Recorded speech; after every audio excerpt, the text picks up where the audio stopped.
would not exceed 5 years, a 5-year period. The reason is because some projects, let's say in year 2 or year 3, a project was proposed, a province or territory brought forward a project, an Indigenous-led project came to the government.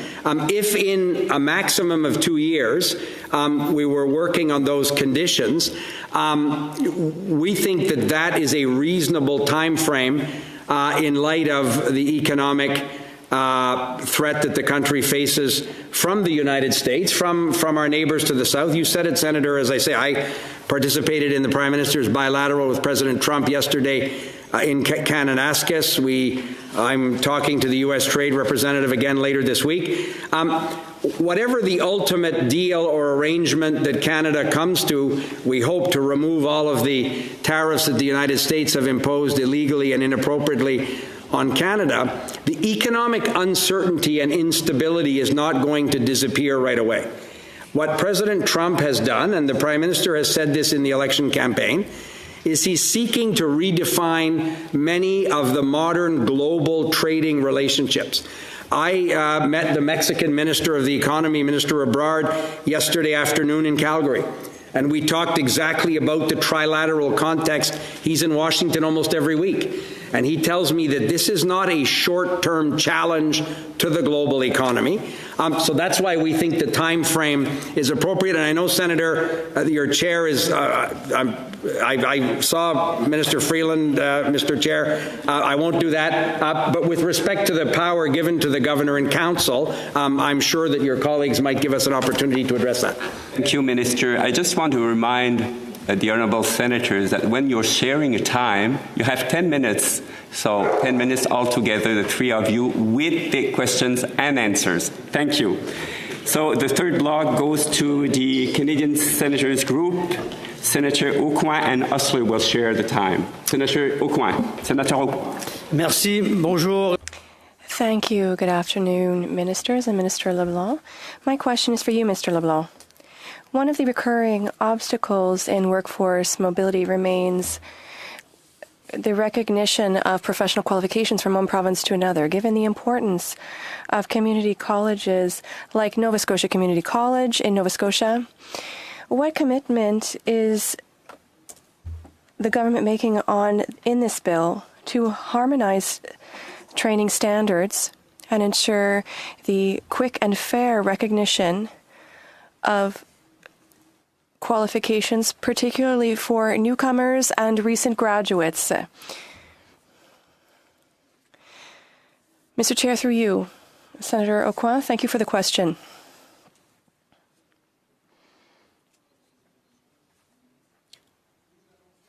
Well, we don't have a way as a federal government to impose or harmonize, as you know, the standards that provinces decide on in their own jurisdictions.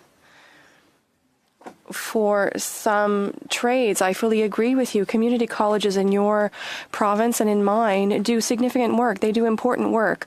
What we are trying to do is work with the provinces and the territories so that they themselves decide to harmonize worker mobility. I'm very encouraged.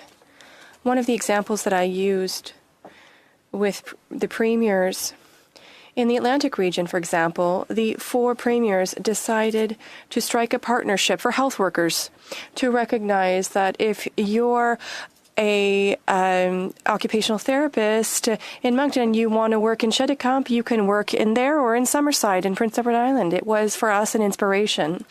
Other provinces are trying to replicate or act along the same lines. We as the federal government, and I'm convinced that Ms. Freeland told you about this yesterday, we will remove the barriers on the federal side, and we will work, incentivize, encourage, and support our friends in the provinces and territories who are saying publicly and privately that they fully agree with the challenge that you have just described. Thank you. I have a second question. that affects me more personally. Part 2 of Bill C5 in particular, Section 21, raises serious concerns about the protection of language rights in the workplace. Furthermore, the SNIB said that they were concerned about this section. My fear is that there is the possibility that people will be able to sidestep the Official Languages Act and the use of French within private companies under federal jurisdiction. For example, investors in federal projects in a majoritarily French region could evade the linguistic requirements set out in the Official Languages Act. How does the federal government intend to address this concern for workers in New Brunswick, Acadia, Quebec, and members of the Francophonie across Canada?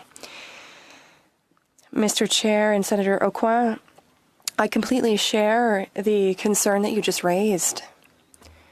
In your question, you used a hypothetical example that one of the conditions that someone promoting a project might be exempt from linguistic requirements under the Official Languages Act or the French in the workplace in industries under the federal government.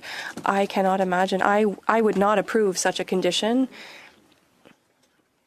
To come back to Senator Houssakos' question, as long as I am lucky enough to be the designated minister, if the bill is passed, I would not accept such a condition. So I think that you and I recognize that the application of that circumstance, well, as long as I'm the minister responsible, will not see the light of day. However, you are quite right to raise a concern that under a different government, in a different scenario, is it possible that the bill could be used to weaken linguistic obligations? I cannot imagine such a circumstance.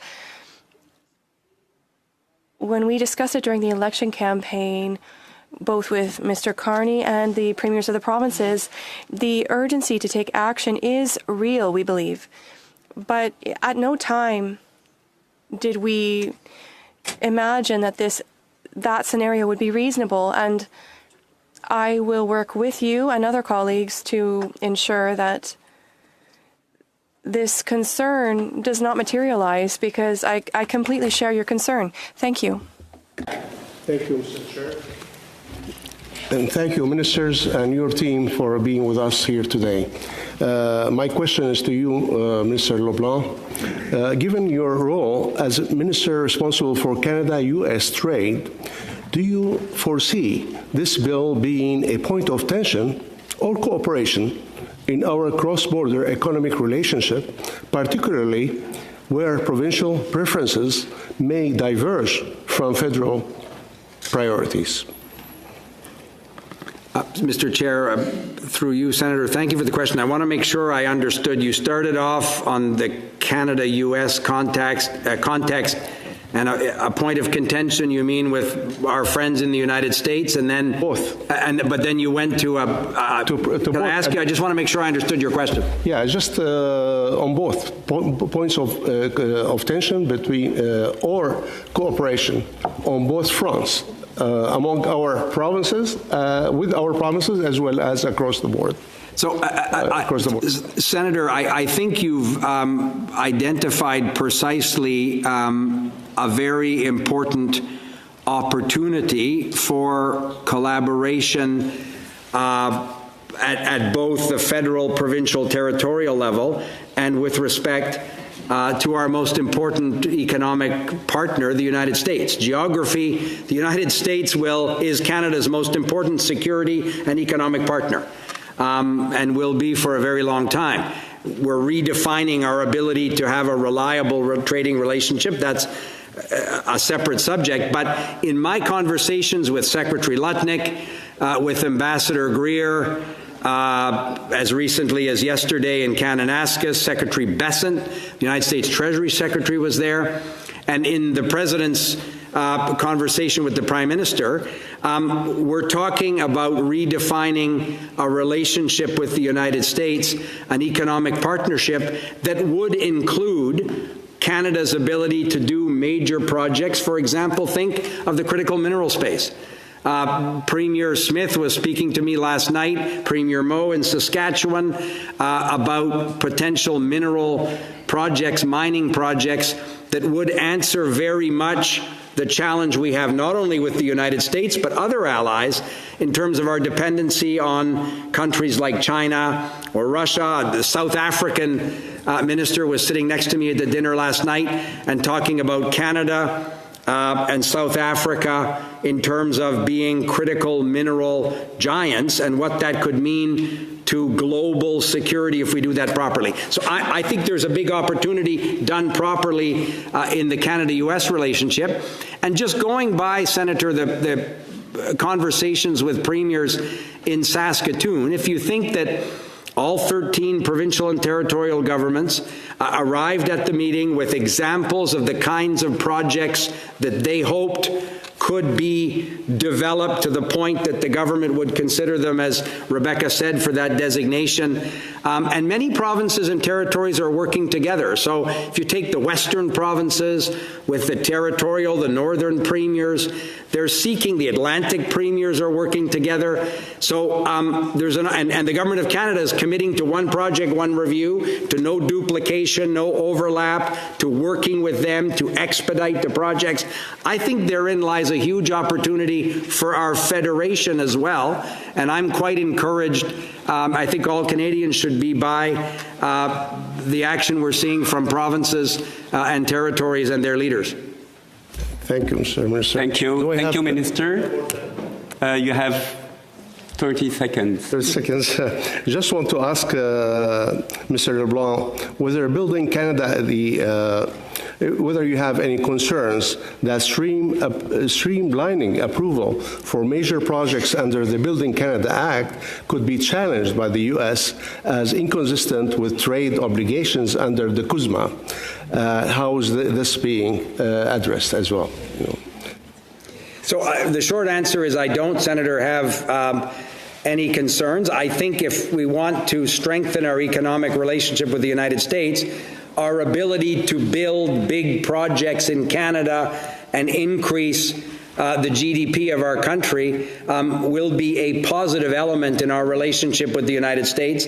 They certainly haven't raised any concern with me, but they talk to me about big projects that perhaps we could do jointly with United States investors, for example. So that will be a work in progress. Minister. Senator Klein and Senator Francis from the Progressive Senators Group will share the next 10-minute block. So, Senator Klein. Thank you, Chair. Welcome, ministers.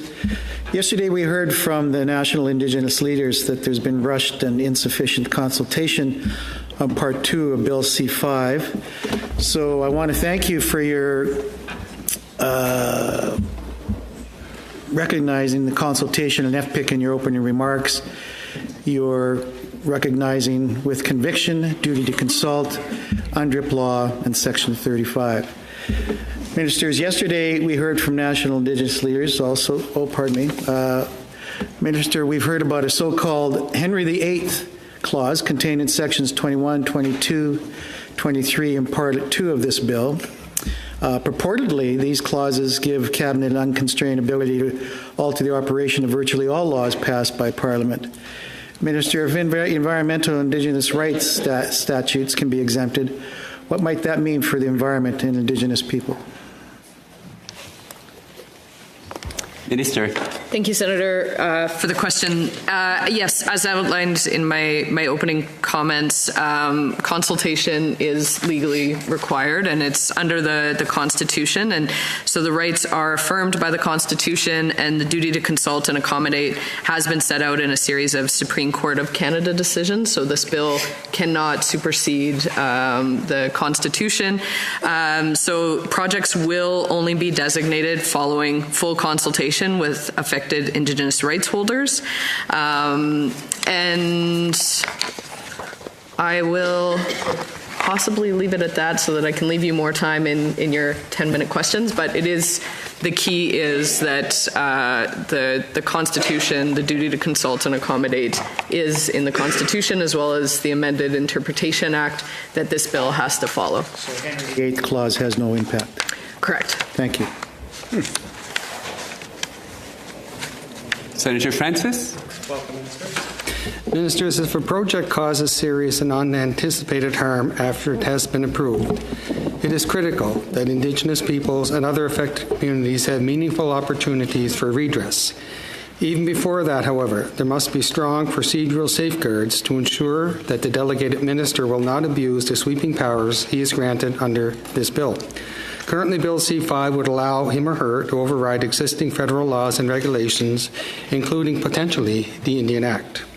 Could you explain why the Indian Act has been included in Schedule 2 of Bill C-5, and should First Nations be concerned that a current or future government may override the provisions of the Indian Act that deal with their land rights? Thank you, Senator. Appreciate the question. So when moving forward with projects, some communities are subject to archaic provisions under the Indian Act.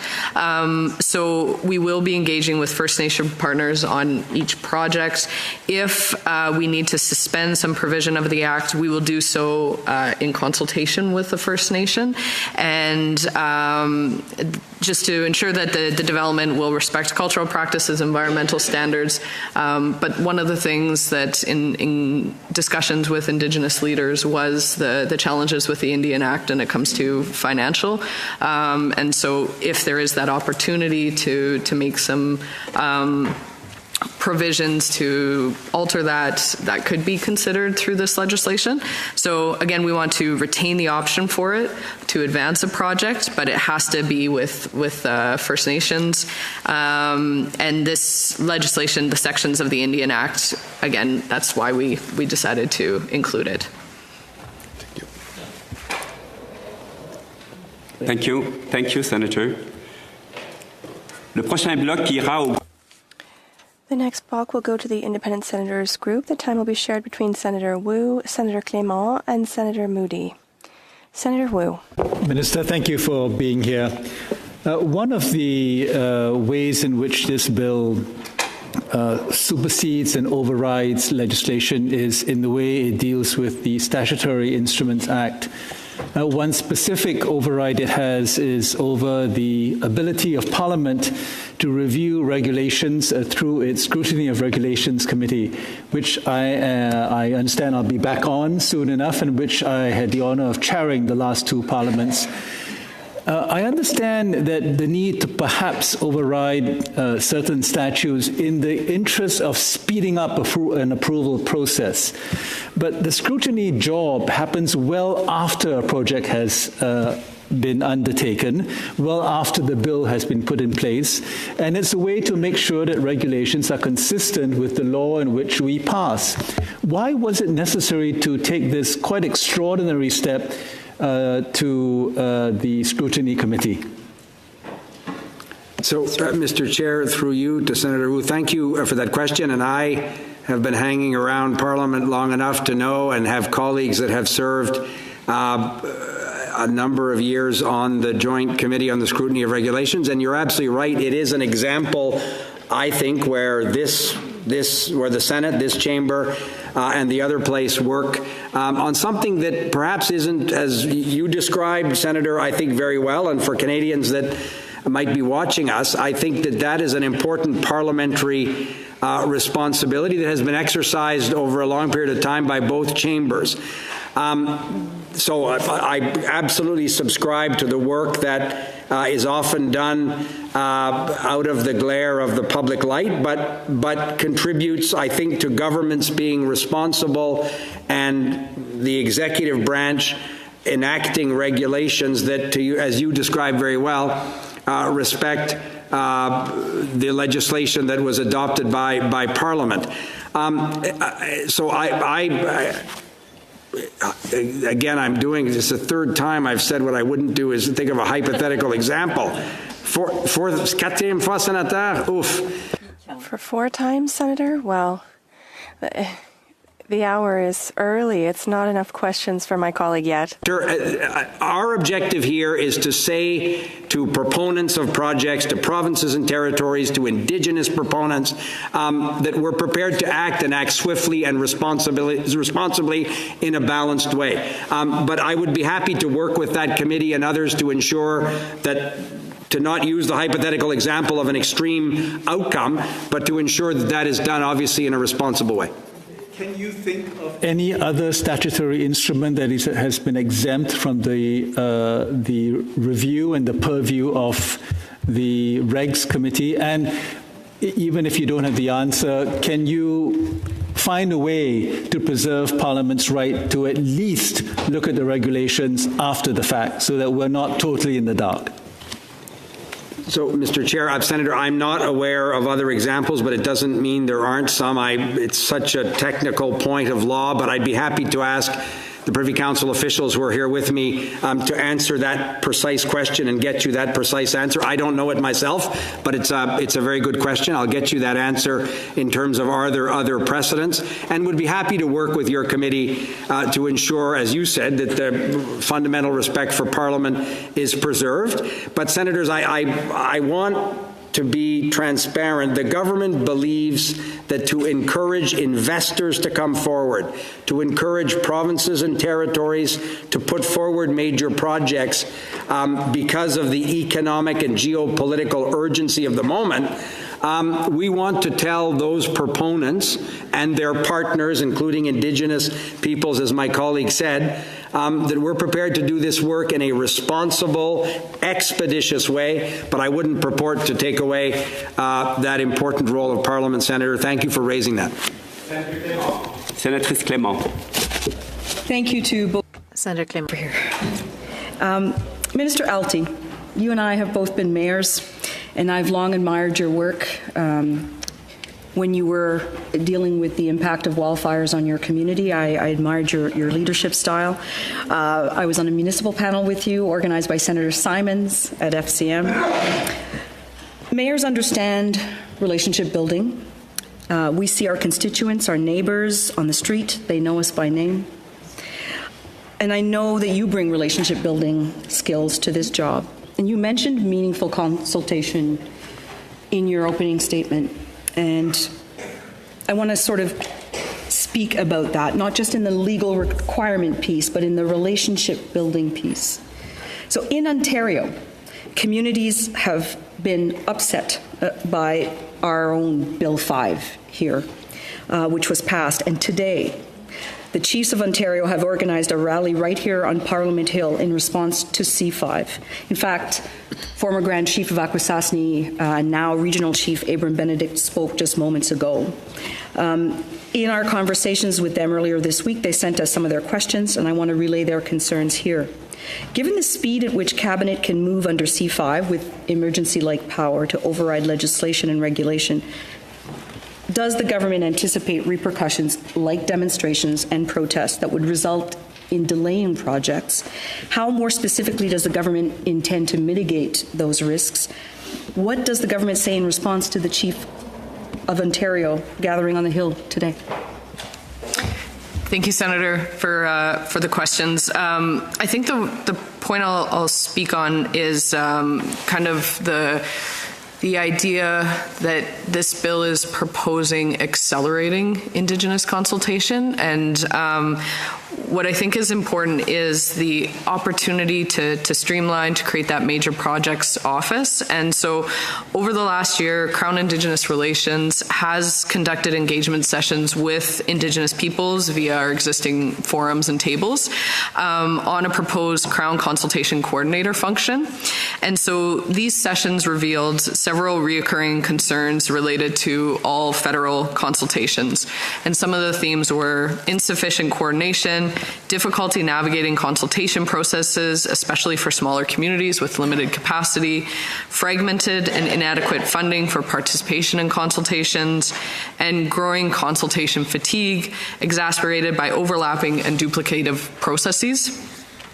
So without new coordinated mechanisms, To navigate these complexities, we do risk the judicial reviews of consultation adequacy, delaying projects, and diminishing the confidence in the Crown's ability to lead a fair and effective process. And so that's why I think it's important the establishment of the Major Projects Office that would be leading the work on this legislation, because through the proposed Major Projects Office, we will be centralizing knowledge and tracking of consultation activities, developing a centralized approach to identifying impacted Indigenous communities to consult, clearly identifying rights holders early in the process to reduce uncertainty and avoid delays in project timelines, serving as a point of contact for escalating consultation issues and ensuring timely access to senior decision makers, and providing project-specific information on asserted or established Aboriginal and treaty rights, including unresolved or historic claims within project corridors, as well as providing project-specific information on a modern treaty and self-government agreement obligations and commitments within project corridors. Minister, thank you, Minister. Senator Moody, I'm sorry to have. Senator Moody. Thank you, Chair. Ministers, welcome, especially to you, Minister Alty, on your first time here in the Senate. Minister LeBlanc, one of the reasons that barriers to interprovincial trade have developed over time has been regional protectionism. Although our economy should be top of mind, we know that our culture, our communities, our economies are all tied together. No Canadian wants to see communities suffer because jobs are moving to other areas of the country. Minister, clarify for us today what efforts are being made working with the provinces and territories to find a healthy balance between protecting smaller, more vulnerable communities while growing and integrating Canada's economy. Minister. Senator, Mr. Chair, through you, Senator, thank you for the question. You have identified, I think, the reasons over a number of decades why provincially, territorially, and the Government of Canada, a series of barriers is a dramatic word, but a series of policies, regulations, requirements have built up over time. A friend of mine in New Brunswick said we just accumulate more snow in front of the plow as we try and build one Canadian economy. And the regional politics, the local politics are very complex. And I've heard premiers of smaller provinces, I'm sure Rebecca, the territorial premiers. You're right, the economy of Nunavut is different than the economy of the province of Ontario. Small provinces like New Brunswick worry that in some circumstances their local economies may be affected. What's encouraging, though, is that experts and analysis from economists, from global institutions and Canadian think tanks have all said that done properly, the removal of these barriers and the creation of one Canadian economy, not 13, to pick up a phrase the Prime Minister used every day in the election campaign, will add up to 4% to Canada's GDP. And that will create jobs in communities all across the country. And to bridge from removing the interprovincial and territorial barriers to the second part of the legislation, the major projects, is many of these projects will bring immediate economic benefit to some of the smaller jurisdictions. So if you think of the Indigenous proponents that are suggesting a potential project at Grays Bay, if you think of the Atlantic provinces coming together with the province of Quebec to do interesting things on an energy partnership, done properly, those national projects will also contribute economic activity.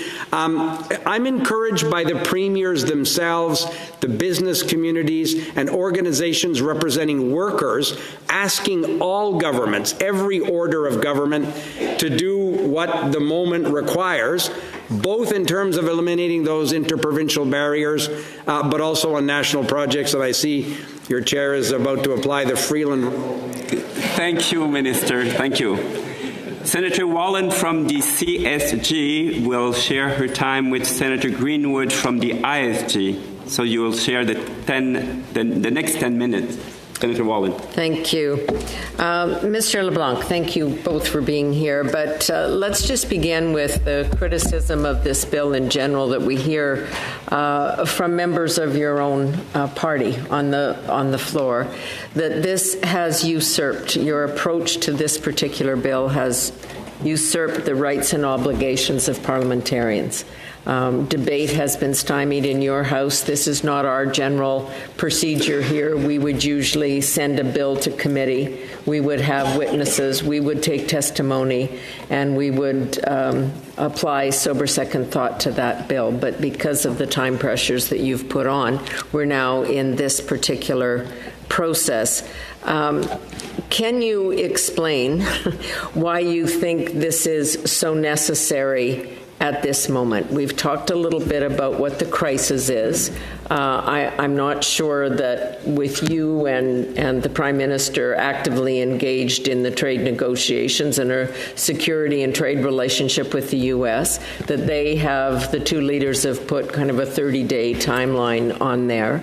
Why would we not subject this legislation, which is so crucial domestically, really not that central to the trade relationship with the U.S. These rules are domestic that we're talking about.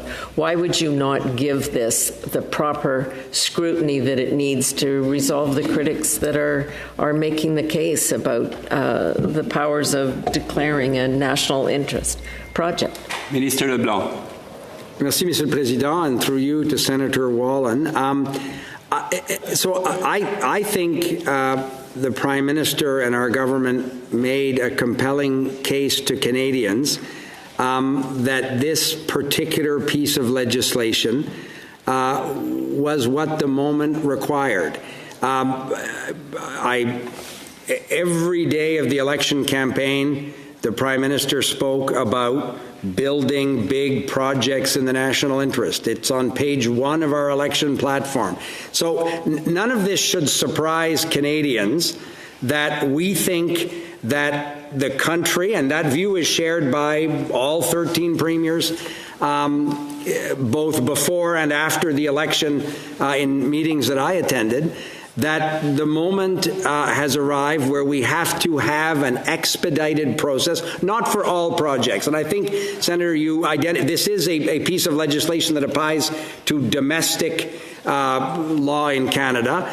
It's related only in terms of the discussions with the United States because the economic risk of the United States being an unreliable trading partner means that, again, to pick up a phrase that we used in the election, we have to give ourselves more than somebody else can take away. And we believe that this legislation is urgent in terms of giving that opportunity to build projects in the national interest, not every myriad of project. And that view, I had a discussion last night at dinner in Calgary with the Premier of your province, Senator Wallen, all excited about projects in Saskatchewan that may give that urgent opportunity when he's facing tariff challenges, some with the United States and some obviously with respect to China. Merci, Mr. President. Actually, definition from you of what is in the national interest. It seems to be that will be a decision that you, in consultation with the Prime Minister, may make. But there's not a clear set of criteria. And I'm thinking, in this case, in this country, talking about the constitutional rights of the very premiers, that to develop resources, to develop oil and gas. And then we have provinces that say they also have the constitutional right to say no to those very projects that might cross their provincial borders. So it comes down to this question, and I know you've been asked this on many other occasions. Will you grant, and I can only use that word because of the powers you've given yourself in this bill, will you grant provinces veto over other projects? Senator Wallen, you asked two, I think, good questions. The first one is in terms of around the criteria of determining what a project in the national interest might be. We have been quite clear, and it's in the legislation itself, strengthening Canada's autonomy, resilience, and security, providing economic and other benefits to Canada, having a high likelihood of successful execution. That picks up a question from your colleague earlier, advancing the interests of Indigenous peoples, that's in the legislation itself, and contributing to clean growth and meeting Canada's objectives with respect to climate change. So there are the 5 criteria in law that we would propose to exercise in terms of that designation. The second part of your question around whether we give a veto to a particular I get that people are looking for absolutes and they want absolute answers to hypothetical questions. I will be governed by what the Prime Minister said in his news conference when we tabled this legislation in the House of Commons, that he does not see a circumstance where the government would impose a project over a province Is that a veto? Well, a veto is the aggressive word you can use. Vetoes, it's also it's a restaurant on Mountain Road in Moncton. Vetoes as well. The former mayor, my university friend, Senator Arnold, knows Vito's restaurant. I think we have to be careful. Senator, if you have 13 premiers coming to us with lists of dozens and dozens of projects, and they're meeting together with each other to come up with ideas of how they can collaborate, it doesn't feel to me like that hypothetical question is one that we're about to cross in the short term. Thank you, Minister. Senator Greenwood. Thank you, Minister Alty. Here I am. Thank you for appearing before the Senate today. My question is for Minister Alty. Yesterday, Nathan Obed, president of the Inuit Tapiriit Kanatami, appeared before the Senate and said that Inuit are concerned with the intersection between the rights of Inuit and this proposed legislation, including the risk it creates around the conditions for Inuit Crown treaties to be infringed upon. National Chief Cindy Woodhouse-Nipinak said that the powers of Bill C-5 are significant and present substantial risk to many collective rights of First Nations under our own laws, under the Constitution, and under international law.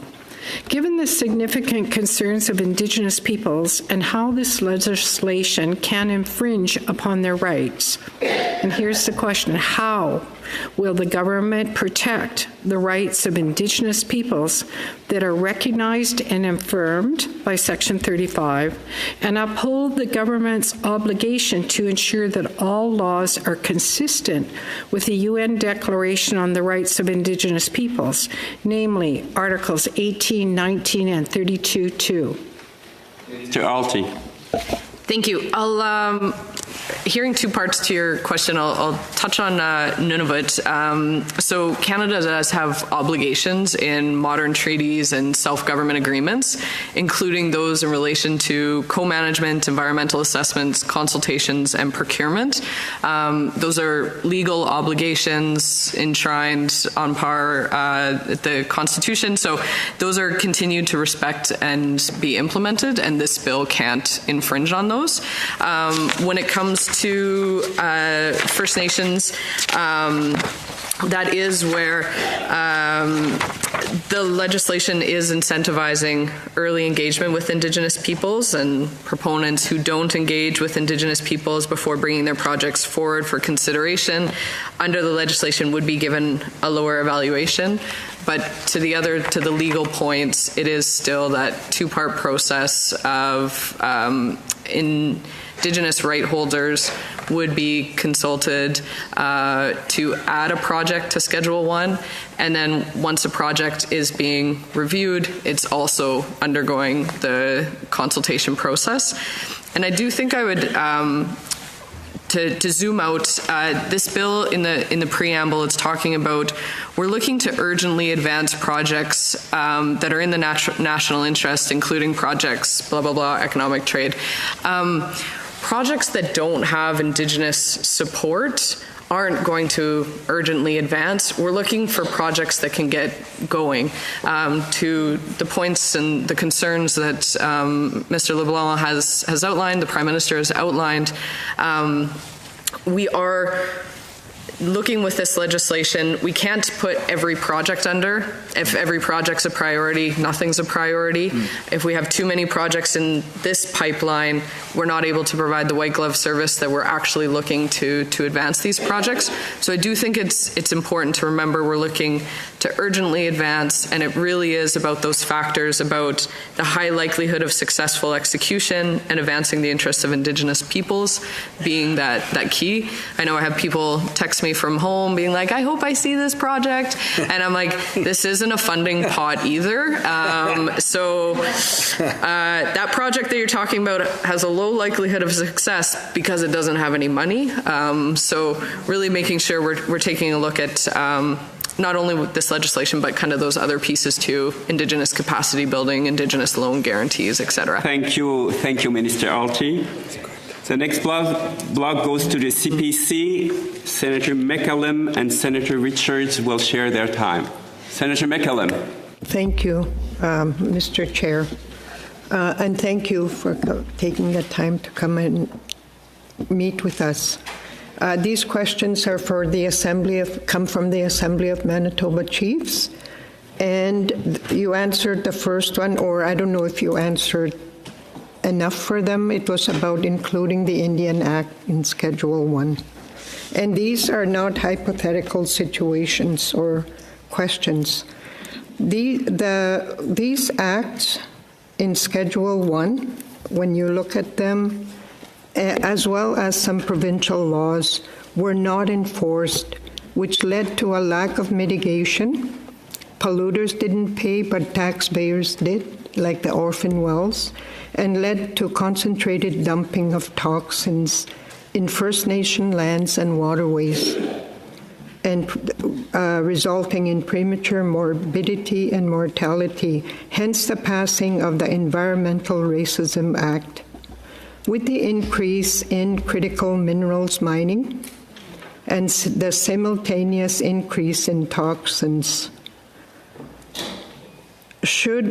and the fast tracking of major energy, should First Nations expect more of the same and an increase in the toxins that are left at their doorstep? Thank you, Senator, for the question. And I can appreciate where people are coming because to say, trust us, here's the legislation, there's been a lot of broken trust over the years. And from that, I would say is that we know that failing to uphold our legal responsibilities, stop projects, delay projects, and we're looking to advance projects. And I know there's lots of questions as well about why isn't consultation defined? And the thing with defining consultation is it's hard to have a single definition for Indigenous consultation. We want to make sure that it's meaningful and it's adequate, and so it's very fact and specific situation. And we've also seen the definition of consultation evolve a lot over history and will continue to evolve, I'm sure. We've seen that coming out of a series of Supreme Court of Canada decisions. So we do want to make sure, rights are affirmed by the Constitution and the duty to consult and accommodate, and so we are committed. And the other point I would make is in the National Major Projects Office is having the Indigenous Advisory Council looking to develop the terms of reference, the composition over the summer with Indigenous rights holders to help provide guidance to make sure that consultation, when it comes to adding a project to Schedule 1, or once we get to setting those conditions, that it's being done right. So, thank you. Okay, Minister Alty, in your recent public remarks, you stated that First Nations infrastructure is critical, but clarified that it does not fall under the scope of Canada's proposed nation-building legislation, Bill C-5. This bill aims to fast-track major infrastructure projects deemed in the national interest. However, for many First Nations, access to clean water, safe housing, all-season roads, and broadband is not only critical, it is the foundation of nationhood, treaty implementation, and economic self-sufficiency.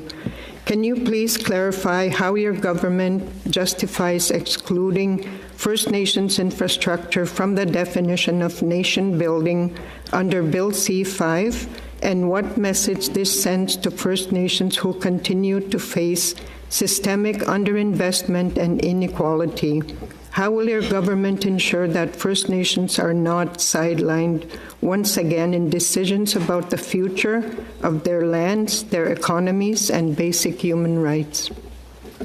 Thank you for the question and the opportunity to clarify. I'm sure folks here have been misquoted in the media too, and this one is really important to be able to clarify. So with this bill, as noted in the bill's preamble, we're looking to advance projects, the development of economic and trade corridors, connecting different parts of the country to get goods to market, strengthening Canada's ability to trade, and enhancing the development of Canada's natural resources.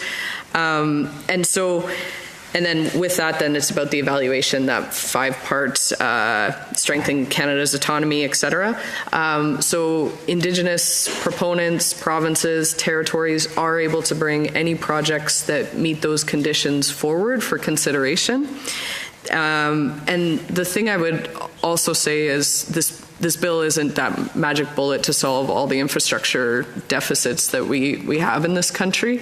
And so it will help some projects that need that regulatory support, but other projects need funding support. It's not a case of regulatory challenges, so really making sure that that we don't rely and put all our eggs into this basket and think our infrastructure deficits are going to go away in this country. This is about addressing the regulatory challenges of mega projects. Senator Richards. Thank you very much, and thank you, ministers, for being here. Minister LeBlanc, I saw you on TV this morning, and here you are right in front of me. I am very excited. Very, sir. Very, sir. TV, because I left Calgary at 5 a.m., so. Okay.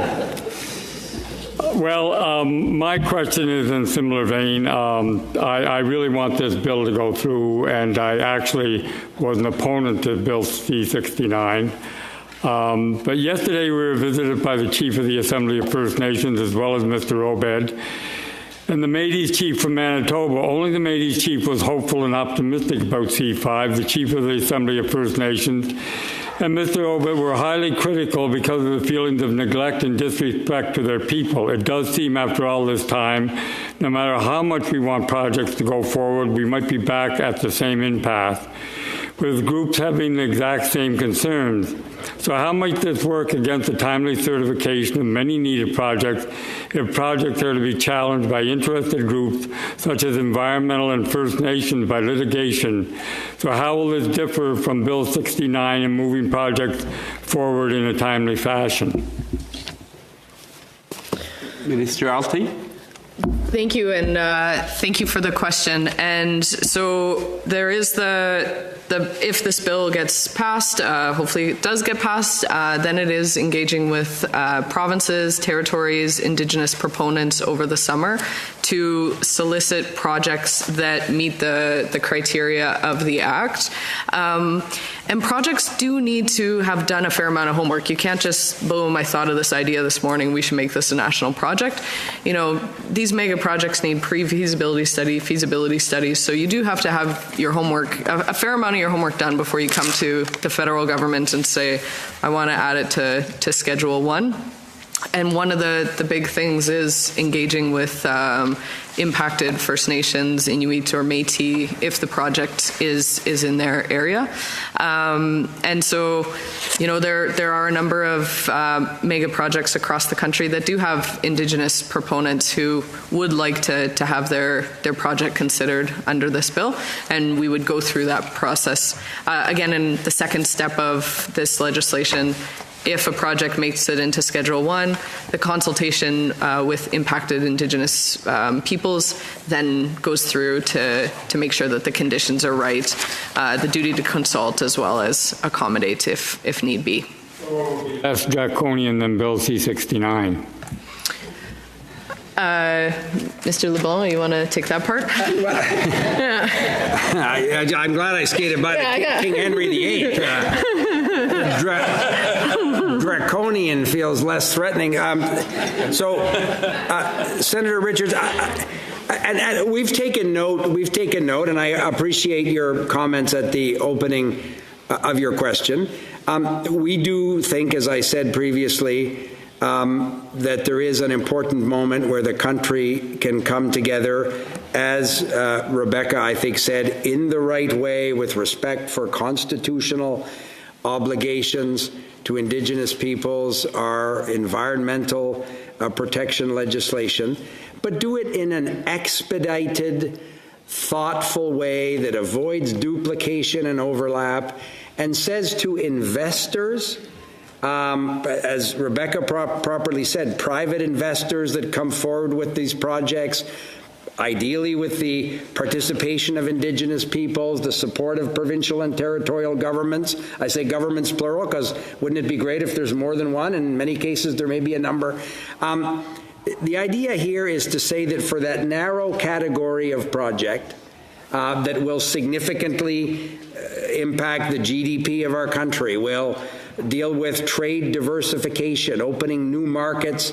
My conversation with Premier Smith and Premier Moe last evening was around the discount that we inevitably give to Canadian resources when we have a captive client base. If you have a business where you're selling massively your production or what you're making to one particular client, you probably don't do as well on the price as you would if it's diversified. So all of these factors we think give us an opportunity to do this, but we also recognize, as Rebecca said, that it is for a narrow group of projects thoughtfully identified and not on a whim, as Rebecca said, without all of the due diligence that would be required in that context.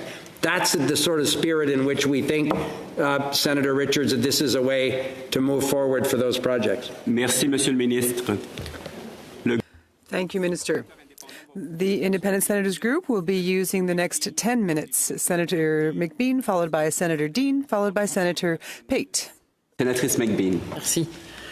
Senator McBean, thank you. Thanks for sharing your 26-hour day with us. I know it's been a busy time. As the government works to identify Schedule 1 projects and build a more ambitious and unified One Canada, sport is a proven and often overlooked tool to help achieve that vision. Major events like Montreal Olympics deliver infrastructure, including the Olympic Stadium, Saint-Claude-Robillard, a rowing basin still used by millions annually. The Vancouver 2010 Games led to the completion of the Sea to Sky Highway, the Canada Line, and a new residential community in False Creek, which is home to thousands of Vancouverites, an area that was previously industrial brownland. The Toronto 2015 Pan Am Games brought the UP, the Up Express, and multi-sport facilities in Scarborough, Milton, and Oshawa, many of which continue to serve both high-performance and community athletes. It also led to the development of the West Don Lands neighborhood of Toronto, a neighborhood that includes the WMCA, student residences, and below-market housing, parks, and green spaces that was also industrial brownlands. Investments like these in sport created tens of thousands of jobs, added billions to our GDP. They were Indigenous-led and inspired national pride. They've also left a legacy of accessible facilities that get more kids and families moving, supporting healthier, more active communities at a time when physical inactivity is a growing and public health concern. While other G7 nations are investing and bidding for single and multi-sport international events, Canada risks falling behind and is leaving money and opportunities on the table. Also, provinces and national sport organizations are calling for renewed federal leadership.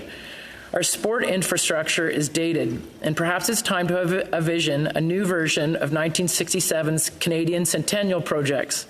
Hundreds of pools, arenas, and field houses from coast to coast to coast sounds like something of national significance to me.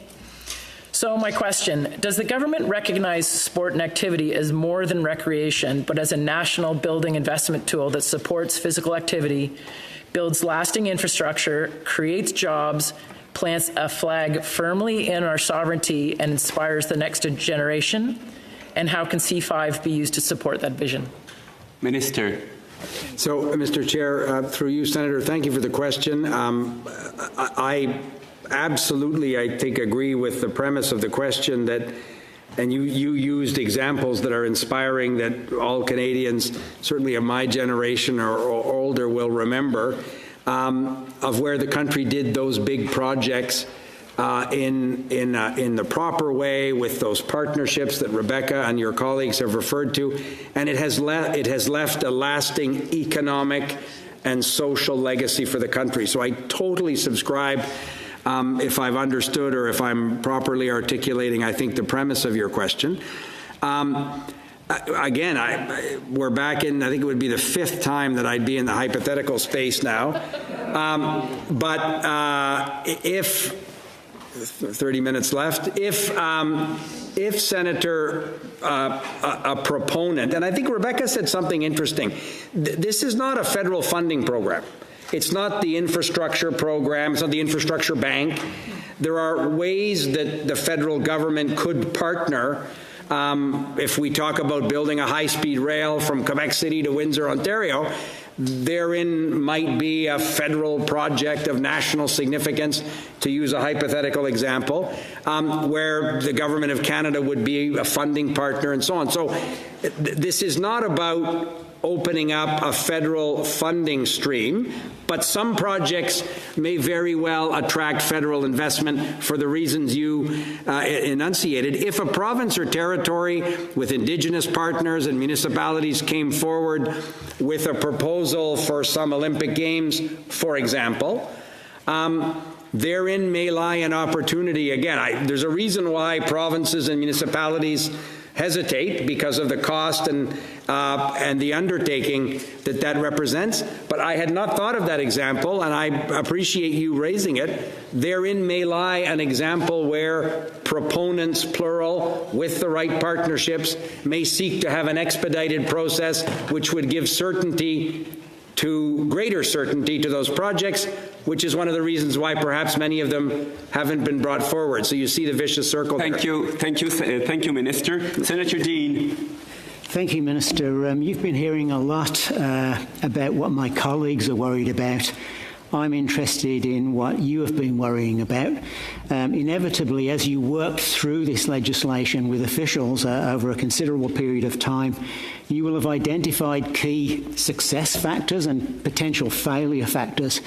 Could you share one or two of those with us and how you thought about ameliorating them? Minister. Senator, that's a good question. I'll take a quick answer, and maybe Rebecca will add something. The success factors would be the execution expeditiously of the project. So studying ad nauseum something that discourages investor confidence and leads to sort of a disinterest from proponents in submitting is obviously one of the challenges we're seeking to address.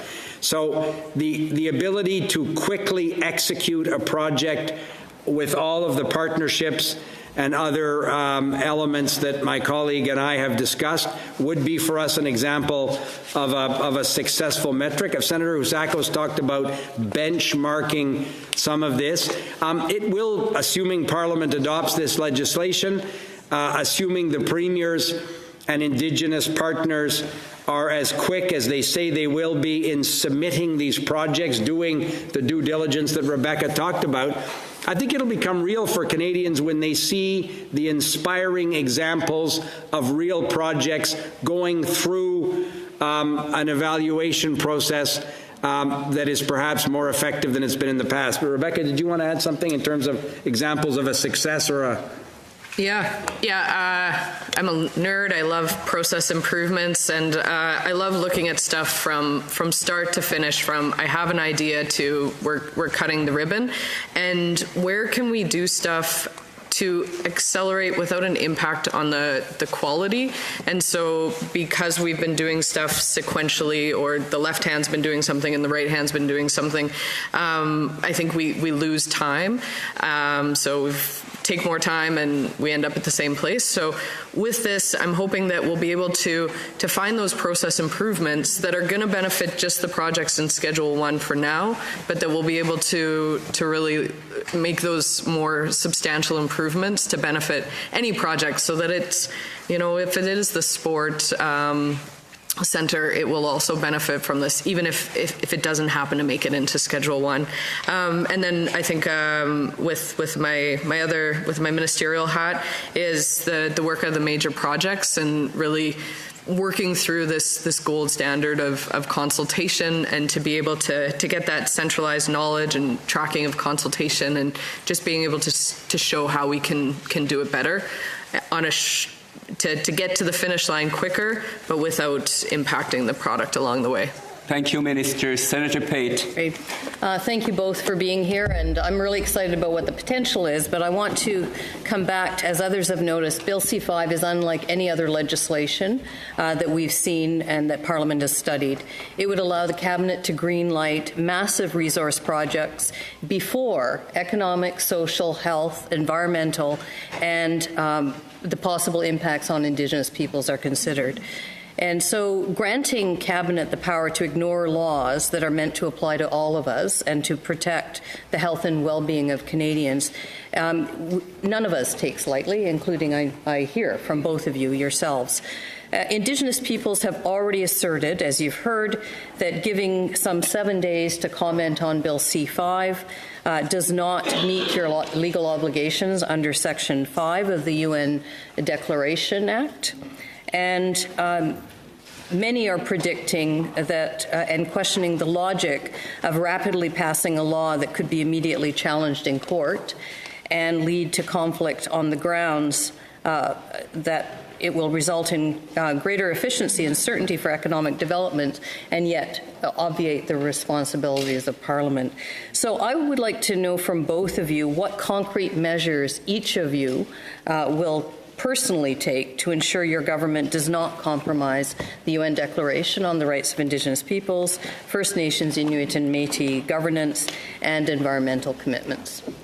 Ministers. Yes, thank you. So those rights are enshrined in the Constitution, and this law doesn't supersede it. So I think that's the key thing. And so there is the consultation and accommodation to add a project to Schedule 1. Then there's the consultation and accommodation while developing the conditions for the project. So I think that's the key part.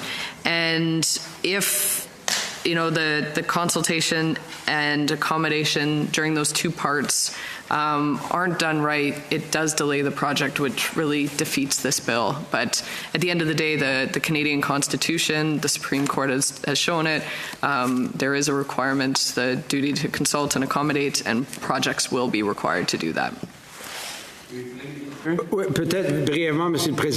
Perhaps briefly, Mr. Chair. Answered, Senator, the question with respect to Indigenous rights and the obligation in terms of consultation. Our preference, of course, would be to have Indigenous participation and benefits economically to Indigenous peoples. That would be sort of the gold standard. That's what we're hoping that many of these proponents will suggest. The premise of your question, the approval, assuming there's a designation in Schedule 1, the Major Projects Office works with the proponent. One project, one review. We eliminate the duplication. We would not get to an approval, being the conditions document set out by regulation, for example.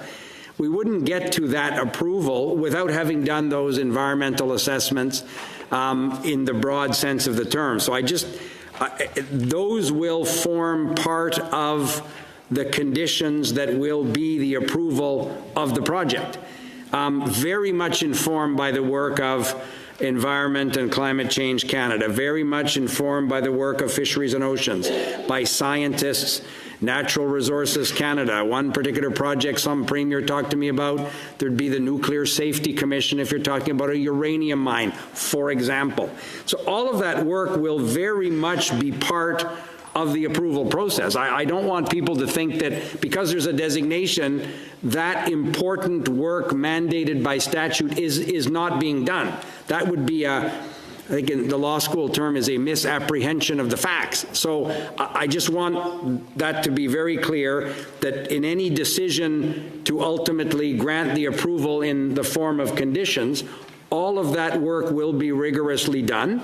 And then the Governor and Council makes a decision that we believe is in the national interest, and it's a cabinet decision, an order in council process with all of the outcomes that would follow a cabinet decision, a Governor and Council decision. Thank you, Minister. Senator Prosper and Senator Osler from the Canadian Senators Group. Thank you, Chair. Welcome, Ministers. My question is for Minister Alty, and it's good to see you again.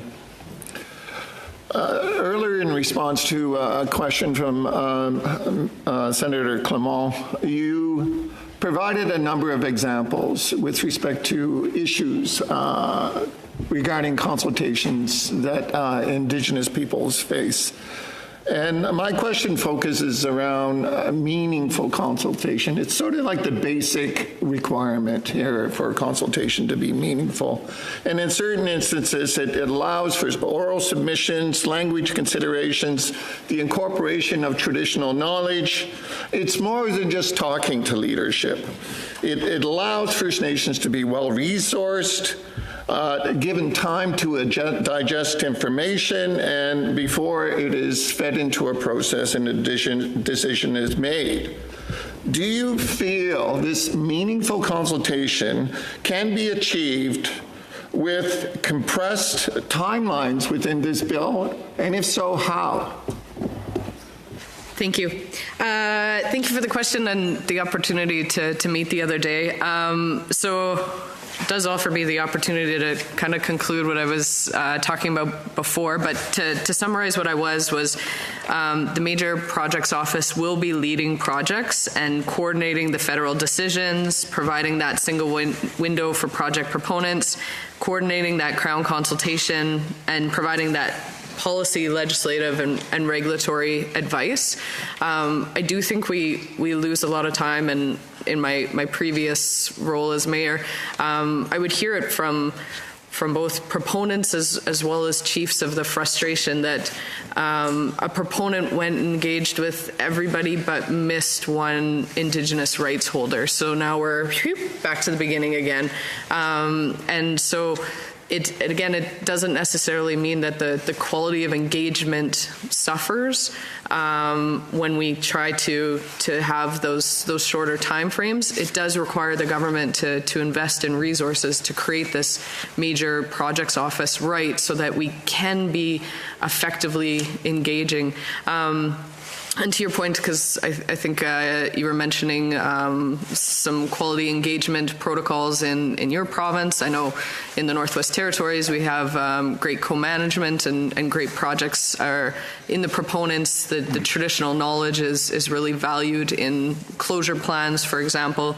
And one of the things that our office is doing is working with a steering committee, which is made up of Indigenous partners, to develop, hopefully in the coming year, new guidelines for federal officials on consultation and accommodation, so that we are getting better and better, and again using some best practices from across the country, because as you say, it's not just letters. Meaningful consultation is so much more. Thank you for that. Just and along the lines of meaningful consultation, and although, one can say there's no one definition of consultation, one can look at the best practices and certainly to Supreme Court decisions and incorporate those minimal benchmarks, basic benchmarks for good consultative practices within legislation itself. And this was a prime opportunity to do that. But getting back to the point of what you mentioned, Minister Alty, with respect to the two-step process for consultation, one being the consideration of a project within Schedule 1, and if so, we get into conditions within certain authorizations as providing that mechanism for full consultation with Indigenous rights holders. But my question is this: why not codify basic best practices for consultation, which exists readily throughout within the legislation at the front end, so we can ensure that the narrow timeline this is all facing with the extraordinary powers this bill grants, that it's not on the backs of Indigenous people? Minister. Yes, and thank you.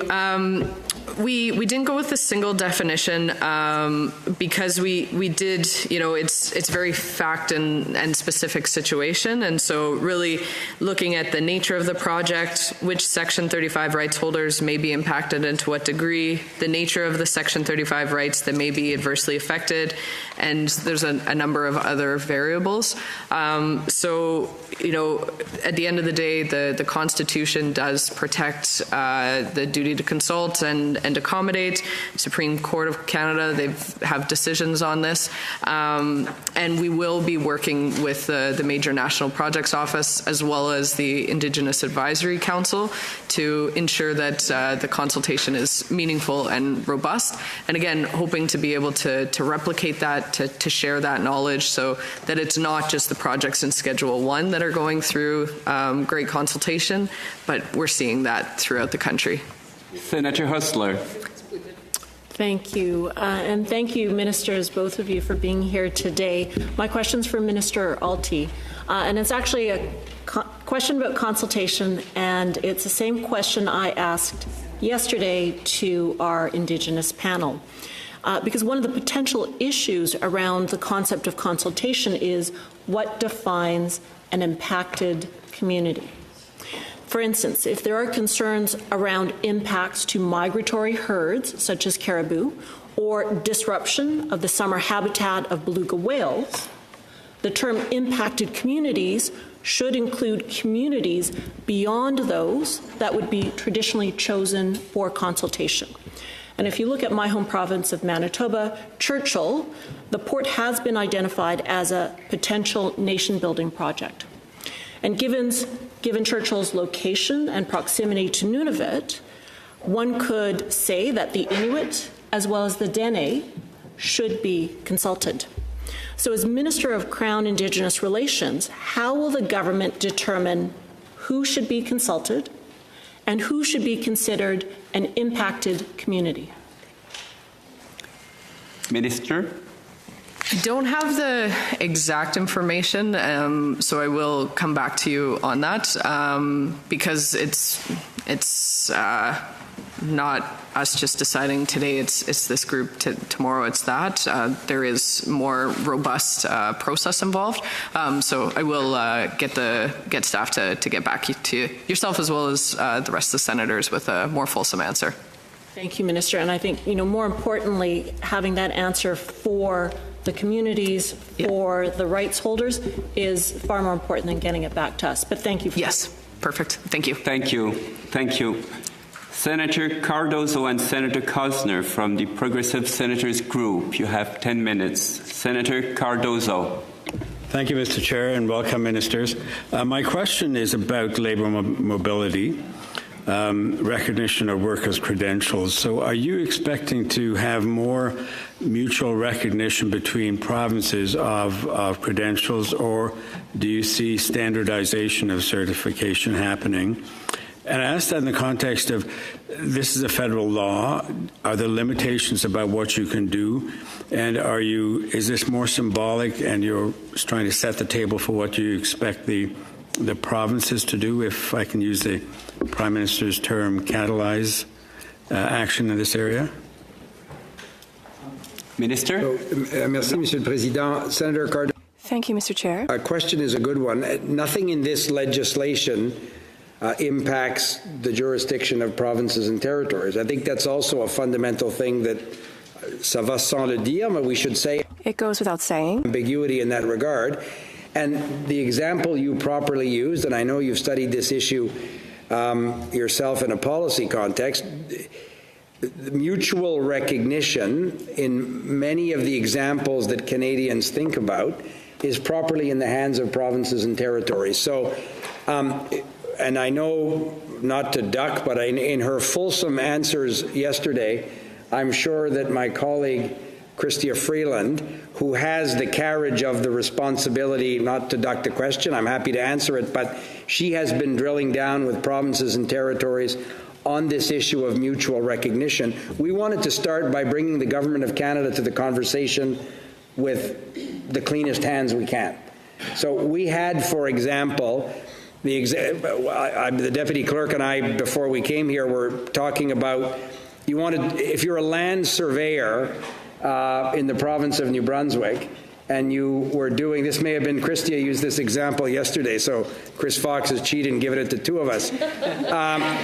But there are examples where the Government of Canada had regulatory requirements that don't make sense and were in fact barriers to that labor mobility. If a land surveyor in our province of New Brunswick is working on a military base or doing a project under federal jurisdiction, if they're a certified land surveyor in Nova Scotia, I'd be quite happy to see them working on a project in Manitoba. And there are other examples.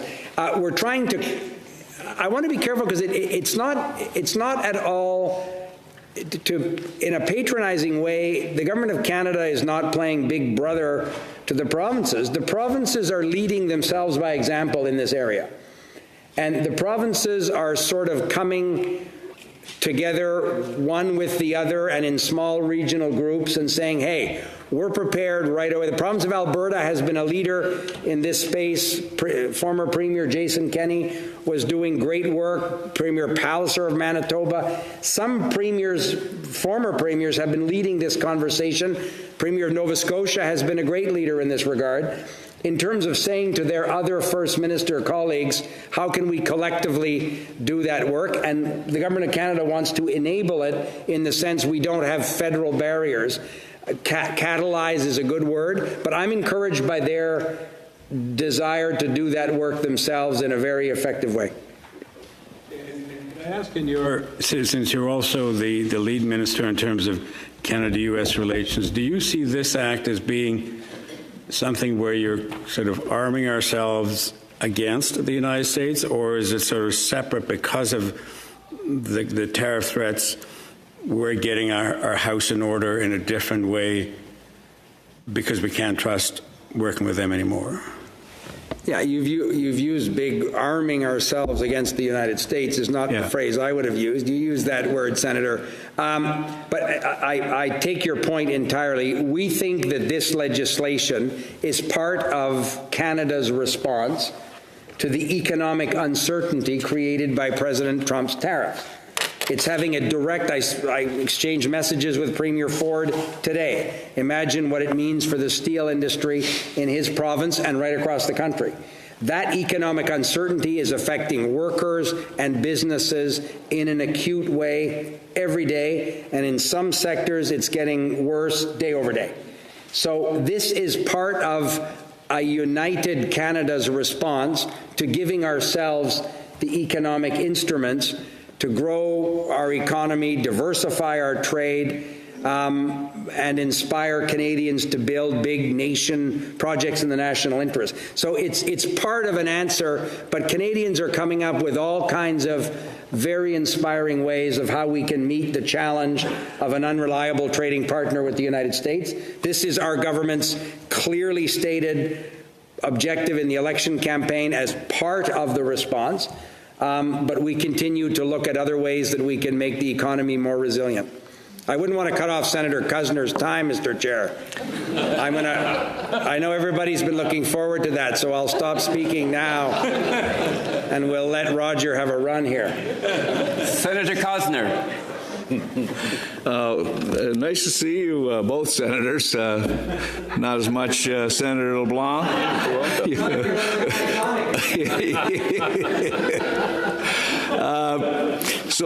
Senator LeBlanc, I just can't get over how much you enjoy coming to this chamber.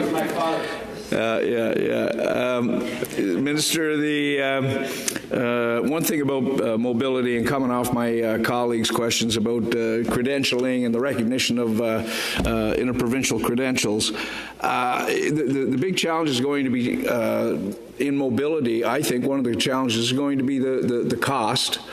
We know that with the drop in the price of oil, that many of the companies in the West, who for a long time relied on Atlantic Canadian labor and Central Canadian labor, those opportunities have sort of ceased. Your government, your past government, did recognize this and put in some provisions for tax incentives for mobility. Do you see continuing on in that line? Because we want to match job opportunities with people that have those skills. So do you see this being expanded on in light of this challenge you have? You, Senator, your question is bang on, and the part of the country you represent, like mine, we see at the airports, if it's Halifax or Moncton, we see many hardworking women and men going to other parts of the country to earn good wages in sectors of the economy that then end up driving the regional economies in our part of the country. So I've said before, every Canadian should be interested in the success. I said this to Premier Smith last night. The resource economies of the country create employment in every part of the country and add economic value. But you're right, for a bunch of reasons, global markets, other factors, there are some challenges. So one of the things, a tax credit to incentivize that labor mobility, I think it was an idea that started our Conservative colleagues in the other place, had been proposing a series of measures around tools for tradespeople, labor mobility. I think there's a lot of merit, in my own view, in those ideas. I know the Minister of Finance is looking at ways to help, working with unions and representatives of many of these workers. How can we have fiscal instruments that would encourage and support that mobility? And to your colleague's question, Senator, earlier, also incentivize some of the training opportunities that would exist. And the provinces have obviously a critical role to play on the training side, but we want to be a partner for them as well. Thank you very much. Canada, we've seen in this country sporadic attempts at breaking down interprovincial barriers in the past. The actions by the current president have really galvanized Canadians, and there seems to be everybody sees that it's imperative now. You've been up close and personal with you understand the spontaneity of this current president. Should we land a deal? Should we get a trade deal with them? Do you think that you take the foot off the gas pedal? Do you think that is that degree of urgency that the government has right now, will that continue even if we do land a trade deal with the U.S.? So, Mr. Chair, through you, Senator, thank you for the question. The short answer is no. The importance of giving ourselves the ability to properly but expeditiously work with partners to approve projects in the national interest, I think will exist whether or not we're successful in getting a trade deal with the United States. You saw yesterday, and I was in that meeting yesterday morning in Kananaskis with the Prime Minister and the President. They have given us, again, a mandate with a shortened up to, hopefully less than 30 days, to see if we can hammer out the remaining elements of that deal. But the economic uncertainty won't be lifted if we're successful. And if we're not successful, then we really have to double down on ways to support workers and businesses and sectors in our economy. Imagine for steel producers, if we're building big national projects, there's an opportunity therein immediately for some of the great workers and businesses that produce some of Canada's steel. So that's just one example amongst many. And the other thing, Senator Kuzner, which I think is instructive, is there is built into the CUSMA, Canada, United States, Mexico trade agreement, a review in 2026 to your point about the unpredictability of the American administration, President Trump will be the American president when that review comes up. I spoke to the Mexican economy minister yesterday about how we can work with our partners in Mexico when that review ultimately comes upon us. So that uncertainty, sadly, will not dissipate if we get, as we hope we can in the short term, a deal. There still is, I think, the urgency of giving ourselves the right instruments to build big nation building projects again. Thank you, Minister. Le prochain bloc va au... The next block goes to the Independent Senators Group, Senator Beam, Senator Miville-Deschênes, and Senator Dasco. Senator Beam. Ministers, I'm over here. Welcome. Thank you for being with us. Time is short. I've got two quick questions I'd like to ask Minister LeBlanc. And the first is in developing Bill C-5, the Building Canada Act in particular, did the government take on any analysis in terms of similar nation-building initiatives that may have taken place in other countries around the world? I'm thinking in particular of Germany after the wall came down. That was a pretty big nation-building experiment and project that is still going on. Or countries like similar to ours that are federations like Australia. So that's the one. And you mentioned you were talking to a lot of people at Kananaskis, and you can do that sort of thing at summits. My second question, and I'll put it straightforwardly, in a lot of my travels around the world, I've looked at projects that have been built, and it turns out that much of the investment came from Canadian pension funds. Is the government looking at drawing in Canadian pension funds as partners in these projects that you're going to approve? Minister LeBlanc. Merci, Monsieur le Président. Senator Beam. Thank you, Chair. Two excellent questions. Your experience in those summit contexts, I thought of you yesterday when our old friend Peter McGovern was in Calgary. He and I spoke of the work that you and he and I had done in previous iterations around some of those summits, and you're absolutely right. There is an opportunity to talk to partners. The Australian ambassador to the United States currently is the former Prime Minister of Australia, Mr. Rudd. He asked me about this legislation. He had taken note of, and you're right, we have to, if we're looking to examples, you named two, Senator, Germany and Australia, we have to look to federations. It's different in a unitary state. The barriers, the regulatory or approval barriers would be necessarily different. The two examples you used are very good. The former Prime Minister, Ambassador Rudd, now talked to me about how in different parts of different states in Australia, the national government had sought to incentivize these projects, including with Indigenous proponents. So I was inspired by his interest in knowledge of our circumstance and the comparators, and I know our colleagues at the Privy Council office working with the Foreign Affairs Department are exactly looking at examples of other federations in the two countries you mentioned, Senator. I know are places where the Privy Council is interested in looking for best practices. And the other part of your question, Senator, our view has always been the best way to incentivize these kind of projects is to look at private capital and to see how private investors are able to work in different regulatory contexts to identify opportunities and make those investments with greater certainty.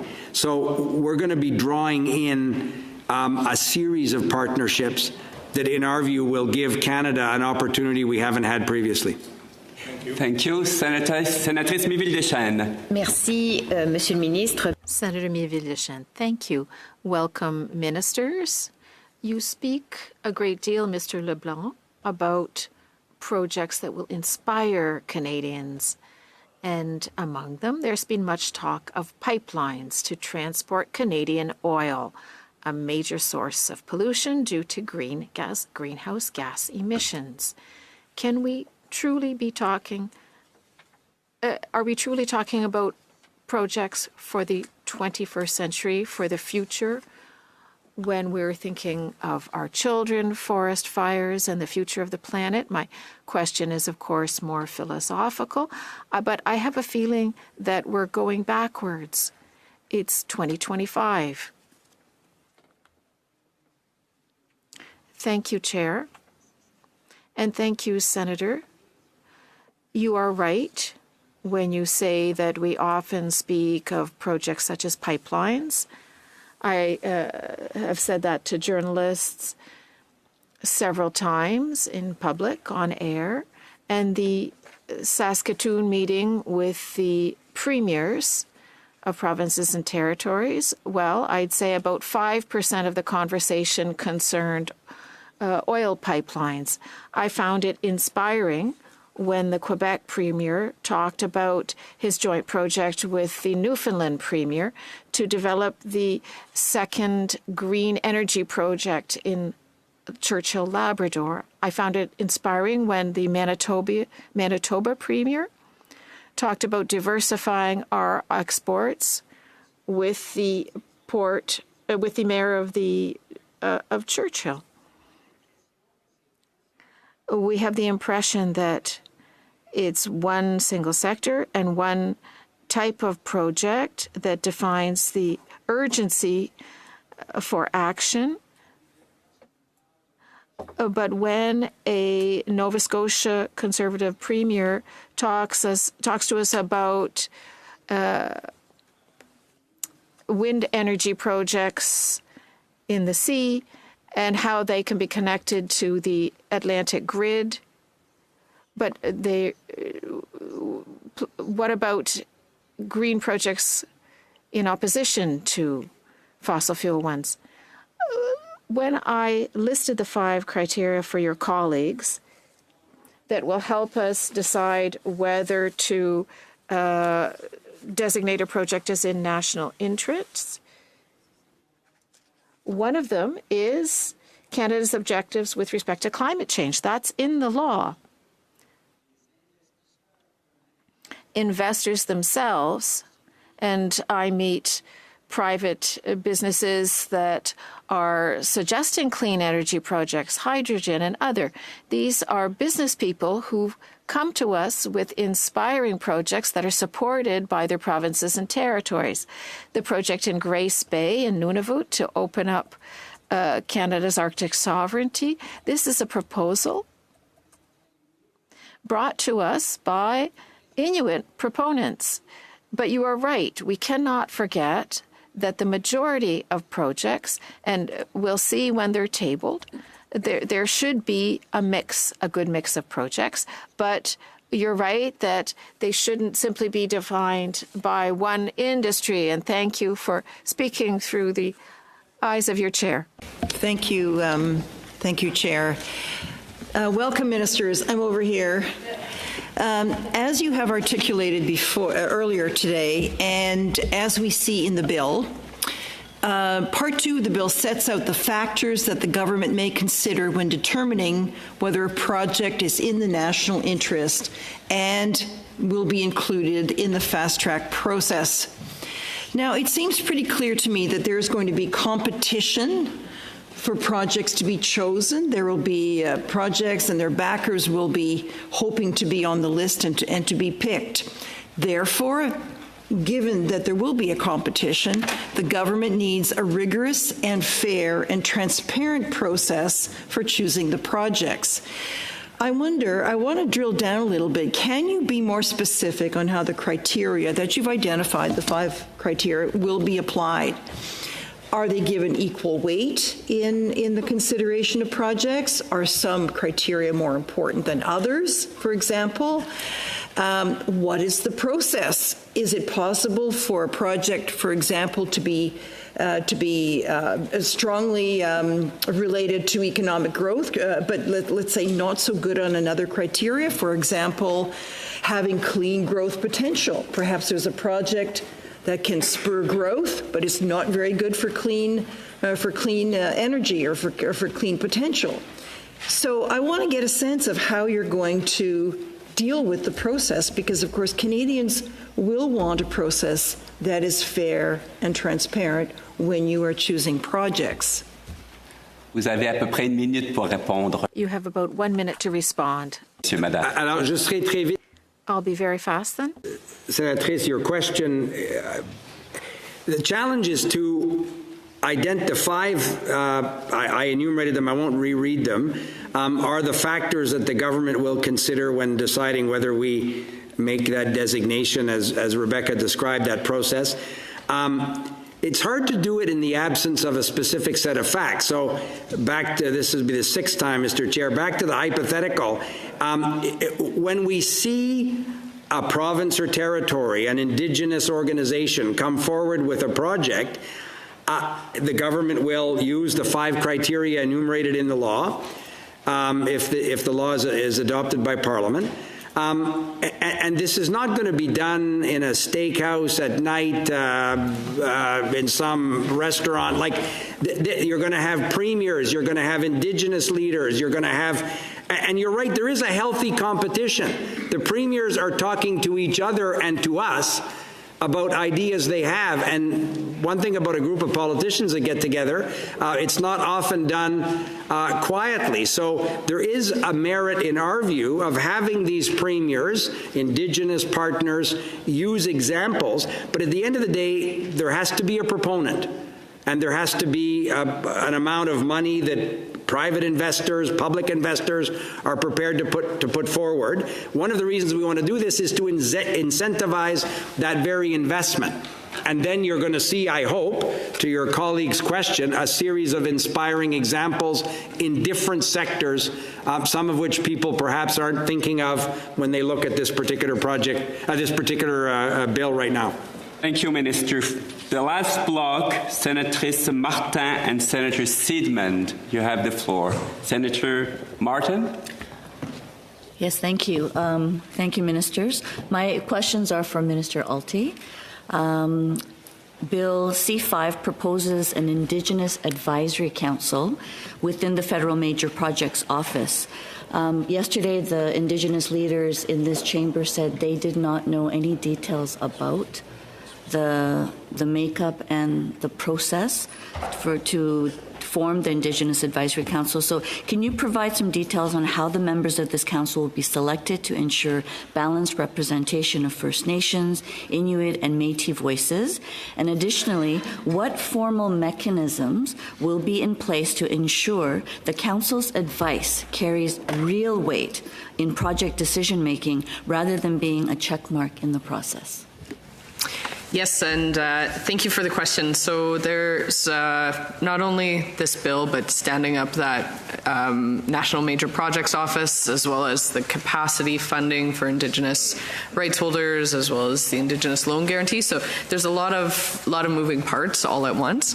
And so the Indigenous Advisory Council, the terms of reference will be drafted, and so we're not presupposing what the composition would look like, but looking to develop that over the summer with it getting up in the fall, and then to the how the council will engage with the Major Projects Office. Did you want to speak a little bit about that, Dominic? So, Rebecca, thank you. And the question is a good one, and perhaps it picks up on Senator Husakos' initial question.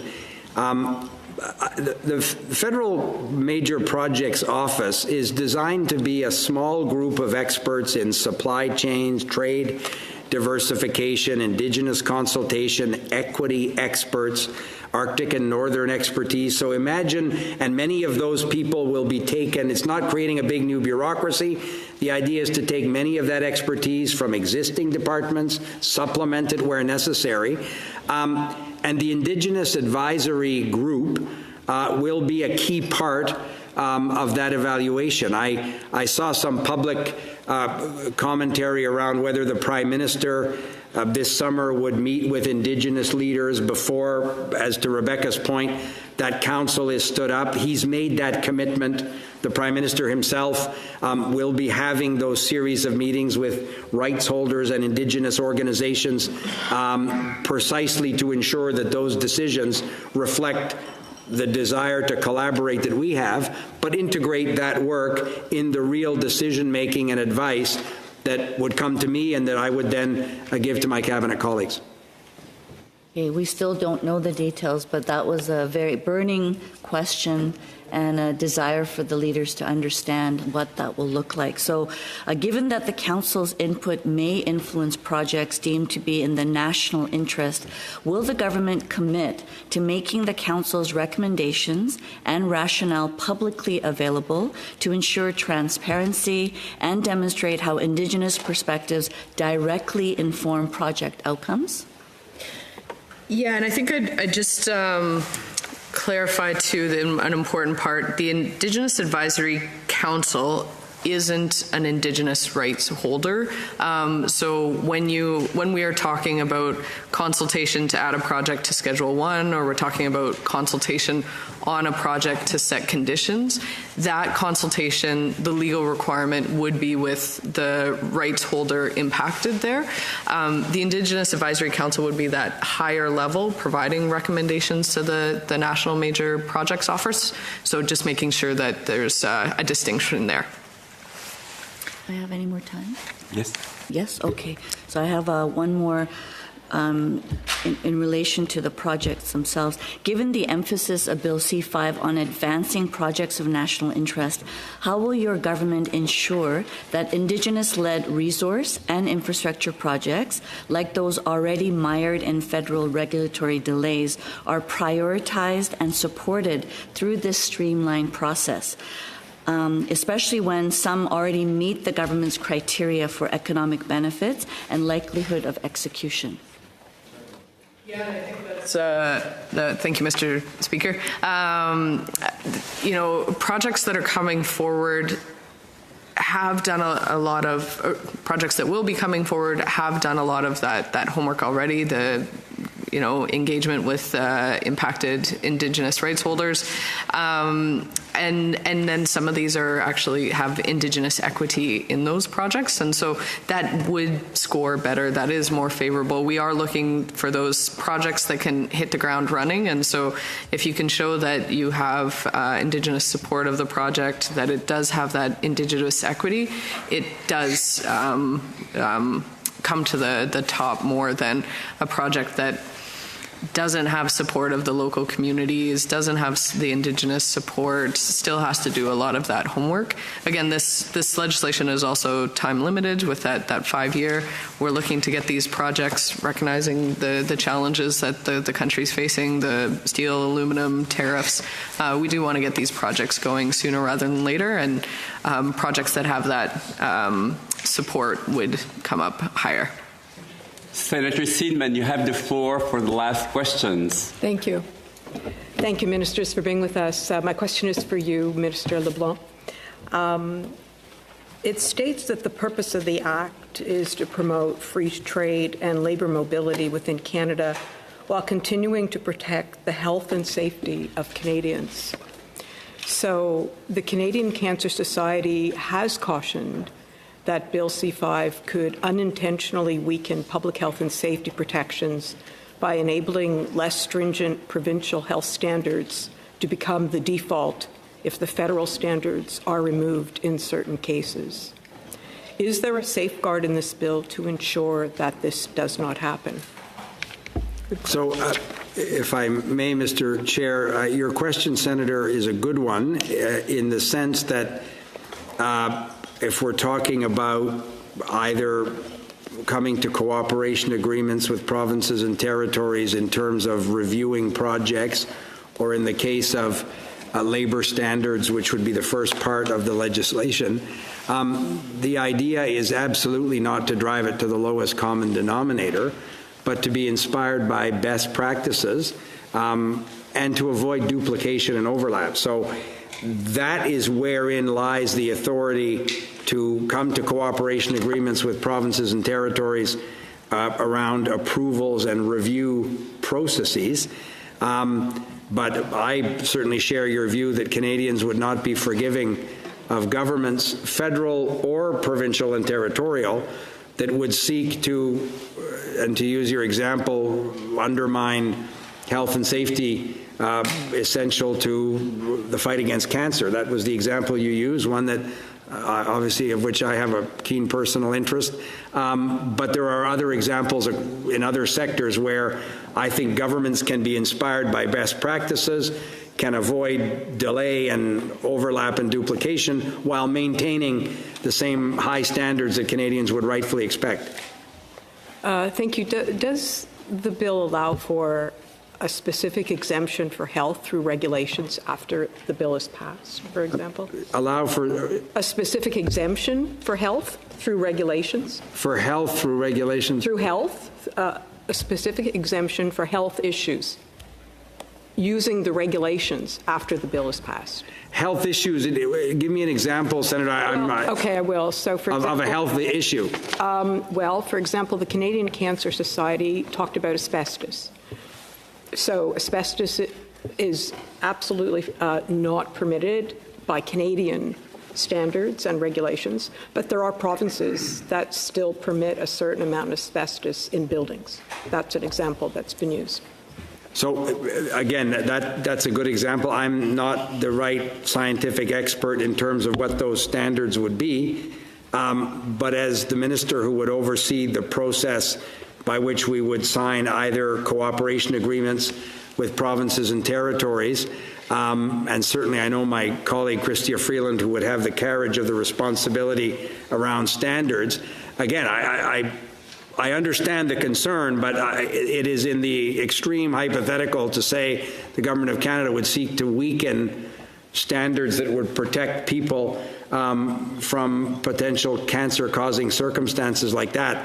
I understand the concern, but our objective will be to be inspired by some of the best practices that different jurisdictions are using, and to find a way that we can have a common high standard in terms of protecting Canadians, not allow this to become a way to reduce the standard across the country. That would be an outcome that would be absolutely unacceptable to us. Thank you. Merci, Monsieur le Ministre. Thank you, Minister.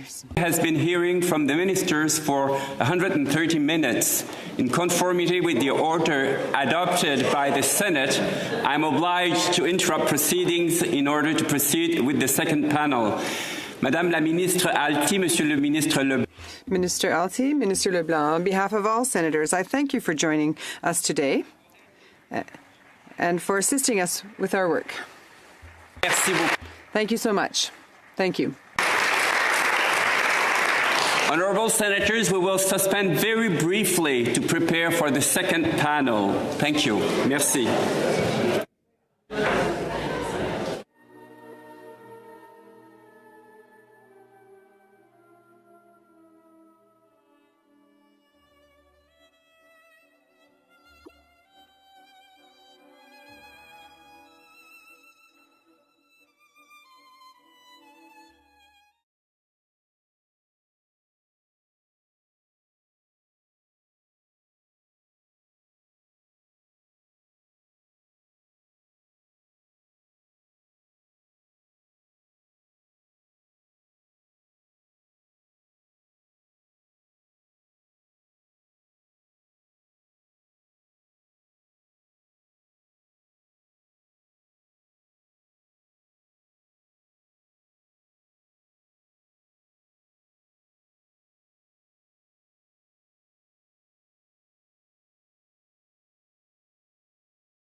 Honorable Senators, the Senate is resuming in Committee of the Whole to continue its consideration of the subject matter of Bill C-5, an act to enact the Free Trade and Labour Mobility in Canada Act and the Building Canada Act. The committee will now hear from Mr. Joshua Ginsberg, Director Eco-Justice, Sean Sauty, Chief Executive Officer, Canadian Wildlife Federation, and as an individual, Martin Olszynski, Associate Professor, University of Calgary, Faculty of Law. I would like to thank you for being with us today. I would ask you to make your opening remarks. You have 5 minutes each. So who wants to start? I shall, Mr. Chair. Thank you very much for the invitation. Miigwech, merci. I wish to acknowledge that we are gathered here today on the unceded territory of the Algonquin Anishinaabe people with much gratitude.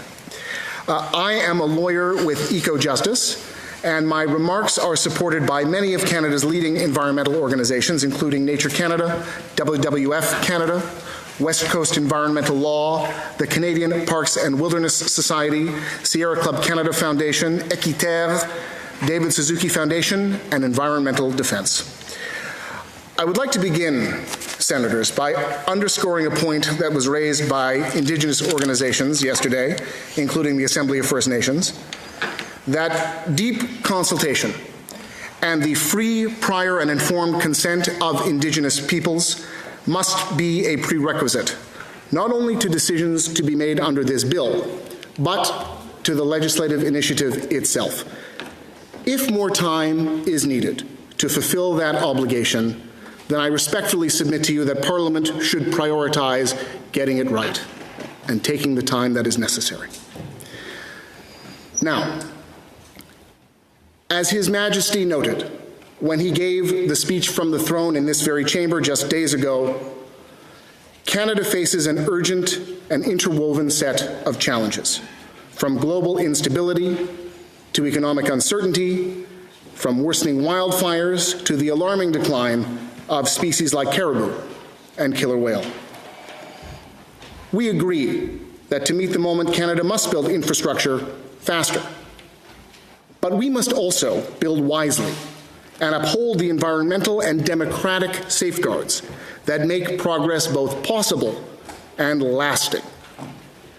Bill C-5's Building Canada Act proposes two major shifts to how major projects are approved. First, it would allow Cabinet to override entire federal environmental laws without returning to Parliament through mechanisms known as Henry VIII clauses. These extraordinary powers would concentrate significant authority in the executive. Among the statutes listed in Schedule 2 to the bill is the entire Species at Risk Act. And we urge this chamber to reflect carefully on the precedent that sets, and indeed the threat it poses to Parliament's role in our democracy. Second, the bill allows the government to deem projects to meet environmental standards, even if those standards are, on the facts, clearly not met. That raises serious legal and scientific concerns, particularly in relation to the Species at Risk Act and its permitting provisions. Section 73 of that act is a cornerstone of species protection. It prohibits issuing permits for activities that would jeopardize the survival or recovery of a threatened or endangered species. Including that section in particular in the schedule of exempt acts raises a dangerous possibility that decision makers could be required to deem that no jeopardy exists, even when scientific evidence shows otherwise. Put plainly, this could force the government to authorize a project that may kill the last remaining members of a species. That's not just legally and ethically troubling, it is, in my submission, ecologically reckless. We therefore urge this committee to recommend that these permitting sections of the Species at Risk Act, that's 73, 74, and 77, be removed from Schedule 2. Those are core science-based protections and should not be subject to override. Now, more broadly, the bill does not currently require that these new powers be used only for projects that align with climate targets or other environmental goals. Nor does it require respect for the long-established legal and scientific factors that have guided environmental decision-making for decades. So to conclude my opening remarks, we respectfully recommend 5 improvements. First, remove these Henry VIII clauses. The other tools in the bill already provide flexibility to accelerate project approvals without granting sweeping legislative authority to Cabinet. Second, require that all conditions and decisions, including deemed decisions, meet or exceed the standards of existing environmental laws. Third, remove the permitting provisions of the Species at Risk Act from Schedule 2 to preserve the integrity of science-based species protection. Next, limit the use of national interest designations to projects that demonstrably support Canada's climate, clean growth, and biodiversity commitments. And finally, ensure transparency, Indigenous consultation, and public participation remain central to any fast-tracked approval process. These changes, Senators, would not undermine the government's ambition to build faster. They would strengthen it by ensuring that accelerated development does not come at the cost of environmental integrity or legal credibility. We believe it's possible and necessary to build infrastructure that serves both the people and the planet. We stand ready to work with Parliament to make that a reality. Thank you, Mr. Chair. Sir. Thank you. Mr. Southey, or go ahead. Yes, please. Good afternoon, Senators. My name is Martin Olshinsky, and I am an Associate Professor and the current Chair in Energy Resources and Sustainability at the University of Calgary Faculty of Law. I want to thank you for this opportunity to appear before you today. Briefly, by way of background, I've spent almost 20 years in the major project review space. As a lawyer for DFO, as an academic, as an expert witness in regulatory hearings, and for the past 4 years as a member of the MINAC, the Federal Environment Minister's Advisory Council on Impact Assessment. I want to preface my remarks by saying that, like my colleagues here and most Canadians, I support the advancements of projects in the national interest, and further, I would support a law that accelerates the review and enhances regulatory certainty while also upholding rigorous standards of environmental protection. As drafted, however, the Building Canada Act won't accomplish these important goals. First, it goes beyond accelerating processes towards negating existing environmental laws. Second, it circumvents the normal checks and balances that are the hallmarks of functioning democracies. And finally, all of this actually invites uncertainty and delay in the project review process. I'm going to skip over listing because I think the looseness of that seems well understood, and I'm going to focus on 2 other elements of the Act, the Section 7 deeming provisions and the so-called Henry VIII clauses that my colleague referred to already. As I'll explain, Section 7's deeming provisions effectively oust applicable federal environmental laws and the Canadian court's role in upholding them, while the Henry VIII provisions represent a staggering intrusion on Parliament's fundamental role in making, amending, and repealing laws. In both cases, the unquestionable winner is a barely constrained executive branch. Beginning with Section 7, once a national interest project is listed and the proponent has done what they need to do, subject to the laws that would normally apply to their project, the minister will at some point issue a master authorization document that will stand in place for all the federal authorizations and permits that would have otherwise been required. Now, there's no harm in consolidating the necessary authorizations and permits in one place. But here's the kicker. Subsection 7.3 deems that master authorization as meeting the requirements of all those other enactments. And the use of the term deem is critical here. The Federal Department of Justice website helpfully explains that you use the term deem to create a legal fiction. And so to understand why this fiction is problematic, you have to appreciate that modern environmental laws are both outward and inward facing. They constrain individuals and corporations, yes, but those constraints are rarely absolute. They're an opening bid. And it's at that point, recognizing government's prior miserable track record in dealing with environmental concerns, that environmental laws seek to constrain the executive branch too. So, for example, if a national interest project is going to impact fish habitat, then the Fisheries Act requires DFO to consider several factors, including the potential for cumulative effects. These constraints are essentially guideposts.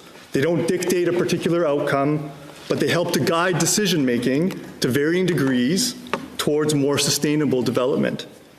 Subsection 7.3 steamrolls this part of the federal environmental regime.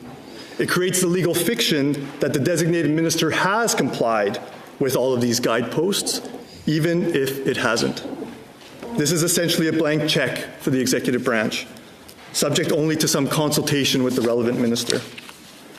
And because it's a legal fiction explicitly created by statute, the Canadian judiciary's supervisory role is also negated, a role that has proven critical in securing at least some semblance of implementation of Canada's environmental laws. This is a radical departure from the status quo. There are ways to limit judicial intervention without eliminating it altogether.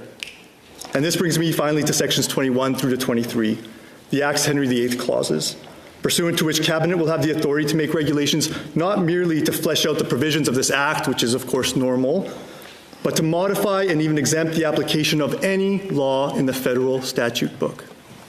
This is a staggering power, even by today's standards. I've asked my research assistant to collect and compare the Henry VIII provisions of all similar bills. We've seen Alberta's Bill 1, British Columbia's Bill 7 and 15, Ontario's Bill 5. Bill C-5 is only matched by Premier Ford's in terms of the breadth of the power here. To their credit, both Premier Smith and Premier Eby have scaled back their own versions in the face of public opposition, and the Prime Minister should do the same. This is not a partisan issue. I am not implying bad faith or malice. Rather, to paraphrase Yale historian and now Monk professor Timothy Snyder, history instructs that the separation of powers matters fundamentally. If those history and democratic norms are insufficient, I'll conclude with a very pragmatic argument, which is that instead of accelerating reviews, both Section 7 and the Henry VIII clauses have the potential to bog down reviews because they invite endless lobbying and renegotiation of standards that are clearly set now, but which will be open to renegotiation. I saw it all the time in my prior time as a lawyer for DFO, where instead of getting on with reviews, proponents would argue about whether the Act applies or not. I think I'm now out of time, so I want to thank you, and I look forward to answering any questions you may have, including how we might improve this bill. Thank you, sir. Thank you. Mr. Southey. Honourable Senators, my name is Sean Southey, and I am the CEO of the Canadian Wildlife Federation. I am joined by Nick Lapointe, our senior conservation biologist. We are honoured to join you today to speak about Bill C-5. In the spirit of pragmatism and partnership, the Canadian Wildlife Federation is committed to constructive engagement with the federal government. As articulated in our 5-year strategic plan, our mission is to conserve and inspire the conservation of Canadian wildlife and habitats for the benefit of all Canadians. We recognize and appreciate the concerns on the bill raised by our NGO colleagues in the news, in the press, and with us today. Our response needs to be grounded in our collective and shared responsibility to ensure that environmental, social, and economic reforms are advanced with rigor, transparency, and accountability. CWF acknowledges the spirit of Bill C-5 and the process that government is undertaking to address the current constellation of national crises, including the environmental emergency that continues to threaten our ecosystems, our wildlife, and our future well-being. As the bill is being implemented, we need to foster meaningful collaboration with local communities, Indigenous partners, and NGO allies, while ensuring we obtain the consent from Indigenous rights holders. Fast is good. Fast and sustainable is better. Fast, sustainable, and beneficial for all, including wildlife, is what we all seek for Canada. We need to balance progress with environmental stewardship.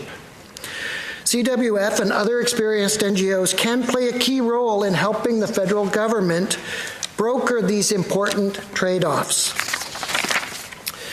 Streamlining environmental regulations under the bill does risk sidelining biodiversity safeguards. We need to get ahead of this and innovate at the scale of our national ambitions. We need new tools that have proven to work in other jurisdictions, that are based on excellent science, and can ensure engagement and benefits to Indigenous peoples and local communities. Therefore, we strongly encourage the government and hope you will champion this with us to launch certain new ideas as we roll out the bill. We encourage you to consider a third-party habitat banking scheme and what is called an in-lieu fee offset program to complement the bill. First, I think it's important to articulate what an offset is. An offset is a conservation action that's designed to compensate for the impact of the development projects. And this bill focuses on development projects. Putting it simply, if there's an environmental negative impact over here, we have to ensure an equal or better environmental improvement somewhere else. And luckily, there are tools to do that. Our Fisheries Act already requires proponent-led offsetting, but we do not believe that is sufficient. For starters, it adds, frankly, years to project approvals. Proponents must find offsets, get support from Indigenous rights holders, and obtain authorization from DFO. Often, after the offset is done, it takes a long time to the restoration to happen.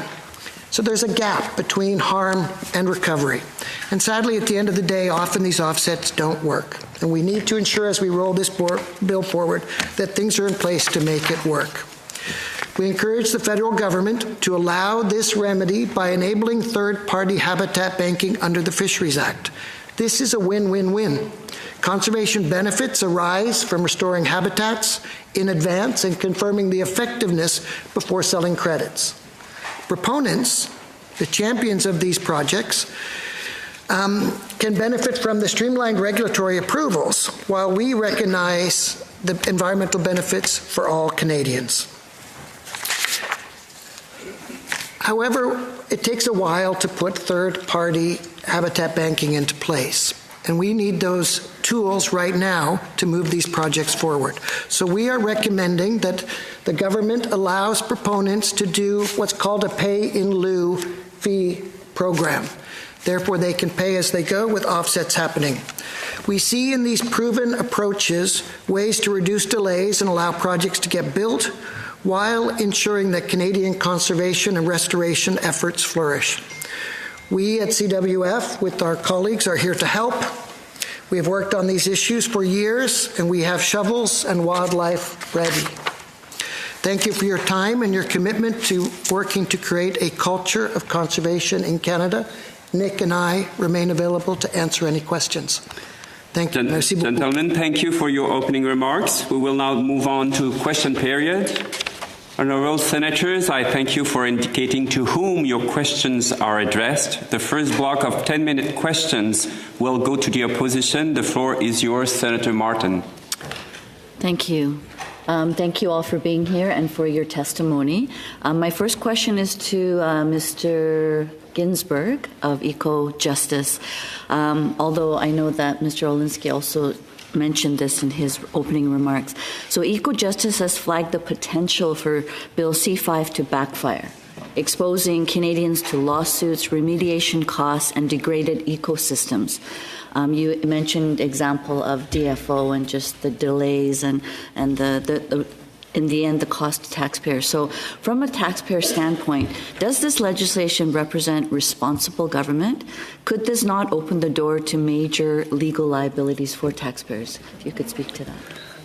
Thank you, Senator. First, I hope you'll not object if I mentioned I neglected in my opening statement to acknowledge my colleague appearing here with me, Charles Hatt, the Climate Director of Eco-Justice, who may also interject. Thank you. To your question. Eco-Justice does not object to responsible development that is efficient. We certainly acknowledge that there are ways to more efficiently use, as you suggest, taxpayer dollars in order to get projects built that we will need for our sustainable future. We are concerned that this bill does not represent fully that ambition because it allows cabinet decisions to overwhelm public and Indigenous consultations. Certainly, taxpayers who fund projects also wish to have a say in how they are developed, and we would like to see the bill amended to provide more room for both Indigenous and public consultation. So on that note,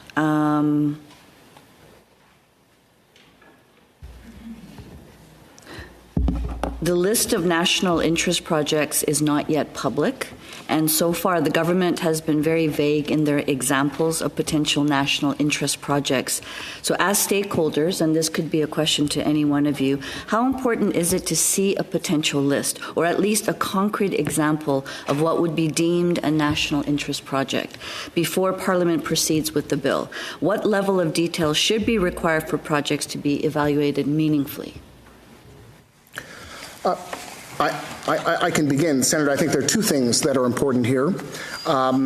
One is that we do need to understand the who, the what, and the why of a project before it can even be considered for these extraordinary powers. It is critical, and I believe that Minister LeBlanc in his appearance confirmed that we will need to have sufficient information.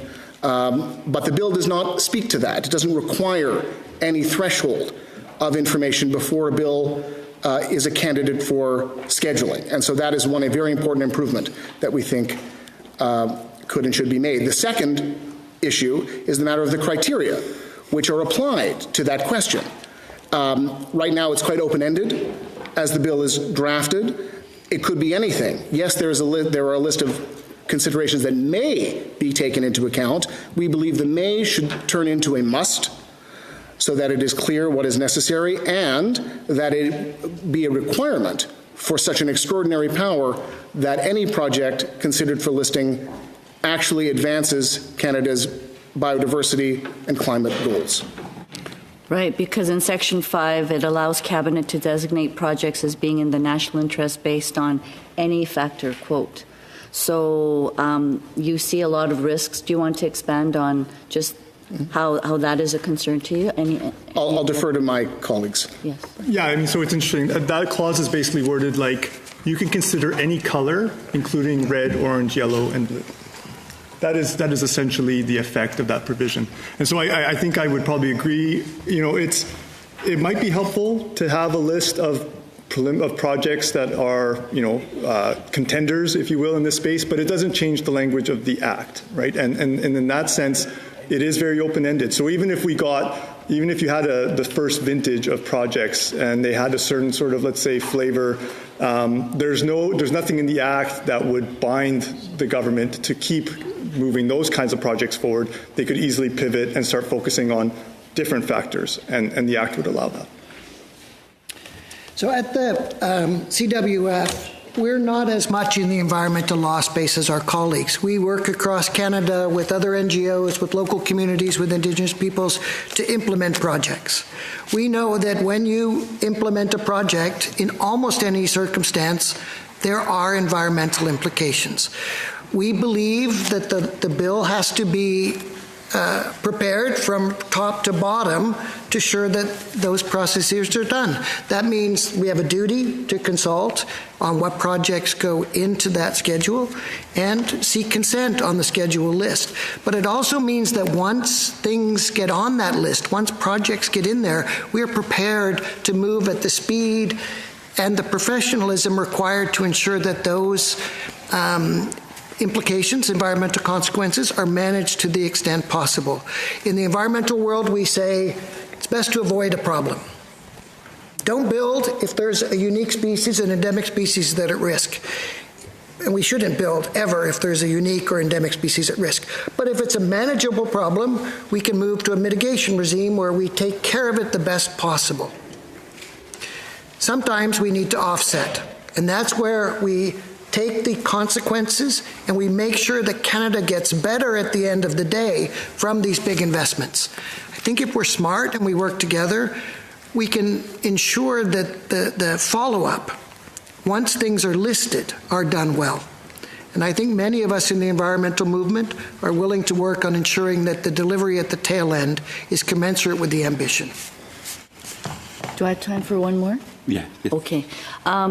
The government claims this legislation supports clean growth, yet you argue that it would allow the government to issue project approval even in the face of significant environmental harm. From your perspective, is this consistent with Canada's domestic and international climate commitments? Do you think this bill could ultimately undermine potential trade agreements between Canada and more climate activist countries? To respond briefly, I would say that depends, Senator, on how it is applied, because there is a lot of discretion as to how precisely these tools are going to be used, and more direction in the legislation itself regarding the factors and the manner in which these extraordinary powers are to be deployed would be very helpful. Does anyone else wish to add to that? We would hope that nothing gets scheduled on this list that has profound environmental consequences or doesn't advance our climate agenda. The soft preamble text of the bill does call for that attention. We hope that as things become scheduled, that level of scrutiny is brought to bear, so this makes a better, greener Canada, not just a faster Canada. Okay. So you want to answer? Yes. Please introduce yourself and answer. I will. I'm Charlie Hatt. I'm a lawyer with EcoJustice, colleague of Mr. Ginsburg and the Climate Program Director there. And I would simply add that, as my colleague said, it depends on implementation. Parliament shouldn't let it depend on implementation. The criteria for designating a project as national interest or not should include a requirement that the project advance Canada's climate commitments, whether that be in the context of trade, as the Senator remarked, or our international climate commitments, or our domestic legislated greenhouse gas emission reduction targets. That's the best way to ensure that national interest projects will be win-win for our climate and for our economy. Okay. You still have time. How much time? A minute. A minute. Okay. Well, just more broadly, I think, Mr. Olensky, you talked about how this bill shifts too much power to ministers and cabinet away from the established regulatory and legislative processes. Do you have any suggestion of oversight mechanisms that Parliament should introduce to restore that balance? Yeah, well, it's actually, it would be actually a fairly simple change that you would make to subsection 7.3. And really it is this idea that, you know, it may seem, I can see why it might seem attractive to the government that they want to have the ability to rearrange all these environmental laws. You know, they'll consult with the minister, but then essentially reestablish conditions and standards. But the reality is that, you know, this is a hard job that we've been doing for 50 years. And the calibration is not perfect. We can always think about changing how strict some of these laws are, but generally speaking, there's a consensus. And I know that law. Regulatory lawyers know that law. First Nations understand those laws. And so the idea that all of that would suddenly just get set aside, and that this new designated minister would have essentially an unfettered ability to decide what those standards should be in every given instance, whether it's impacts to species at risk, or impacts to fish habitat, or impacts to migratory birds, or transboundary water pollution, that all of that would suddenly become ad hoc, I think is going to create confusion, and it will bog down the system, actually. Thank you. Thank you. Les prochaines 10 minutes. The next 10 minutes will go to the Independent Senator Group. And Miville Deschênes will share the time. Sénatrice Galvez. Senator Galvez, thank you, Chair. Quick approval process. We have seen this very often in the past when they go without proper consultation or assessment of risk that has been challenged in court, antagonize local communities, and cause environmental disaster. To Mr. Ginsburg, what makes a set of project conditions effective from an environmental protection standpoint? And to Mr. Olszynski, as it is, what is the risk of litigation? Thank you, Senator, for that question. And to answer, I'll pick up on a point that my co-panelist, Mr. Southey, made regarding mitigation versus offsets. So an effective set of project conditions follows a clear hierarchy. You begin by trying to avoid environmental damage wherever possible, and if that's not feasible, Then you move to minimizing effects, then restoring the status quo, and finally, only as a last resort, to offsets. And that sequence ensures the least possible harm to ecosystems and species. If you don't have that structure in place, there's a risk we go straight to compensating for damage before we've considered, is that damage really necessary in the first place? And compensation rarely works as well as prevention. So including that principle in the bill, the principle of a mitigation hierarchy in the section that talks about implementing conditions, would ensure a consistent and science-based approach to that exercise of condition setting. That's our strong recommendation. Yes, and then in terms of litigation risk, do you mean to the bill? In some respects, the bill is fairly conventional. The part that is, as I said, and Mr. Ginsburg also said, so these Henry VIII clauses, they have been upheld by the courts in other contexts, but not, to my knowledge, a bill that is a clause that is as wide-ranging as this one is. So, for instance, under the Greenhouse Gas Pollution Pricing Act, the Governor and Council had the ability to modify the statute through regulation, but it was just that statute. I'm not aware, and I've done, we've looked around, other than some of these other, like Premier Ford's bill now, but generally speaking, we haven't allowed the executive to amend any and all laws through executive power. So there is a question mark there, whether or not, and I will note that Justice Cote did dissent strongly in the GGPPA reference and said that she thought that these clauses were problematic from a separation of powers perspective. So there is a risk there. And then there is, of course, the Section 35 Aboriginal rights risk. And there is some litigation and some case law around whether or not legislation like this engages the honor of the Crown and in that process. And so I'm not certainly an expert on that side of things, but there is a risk there as well. Thank you. Senator Coyle. Thank you. And thank you very much to our witnesses for being with us. And welcome back to you, Professor Olszynski. My question is for you. I'm sure, like all Canadians, you agree it's important to build a strong, resilient, and sustainable Canadian economy. We all can agree on that much. In your recent article with David Wright entitled C5, Move Fast and Make Things, or Move Fast and Break Things, you indicate that whether this process, for the small number of projects in the national interest that it will deal with, as this process unfolds, the Move Fast and Make Things one, which we of course all wish for, or the Move Fast and Break Things one, which no one wants, still remains to be seen, right? So you mentioned cautionary tales, and you've addressed a little bit of that earlier on from past situations in Canada where past processes were rushed or narrowed, and then the results were backlash, cost overruns, lengthy legal battles, and worst-case scenarios, damage to our human health or to our environment. So, Professor Olszynski, I know it's too early to tell what will be the case and what will be the outcome, even though we all want to make things move fast, and we want good things to come from that. So that's the scenario we want.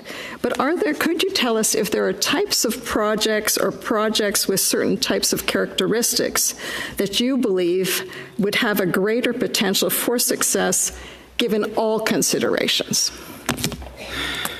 That's not a small question, Senator. Thank you for that. I think, I think one of the things that my colleague and I, and David Wright in particular, this was sort of his theme here, it seems clear that for this regime to function, essentially consent from Indigenous nations, it would almost seem to be like a prerequisite for all these projects.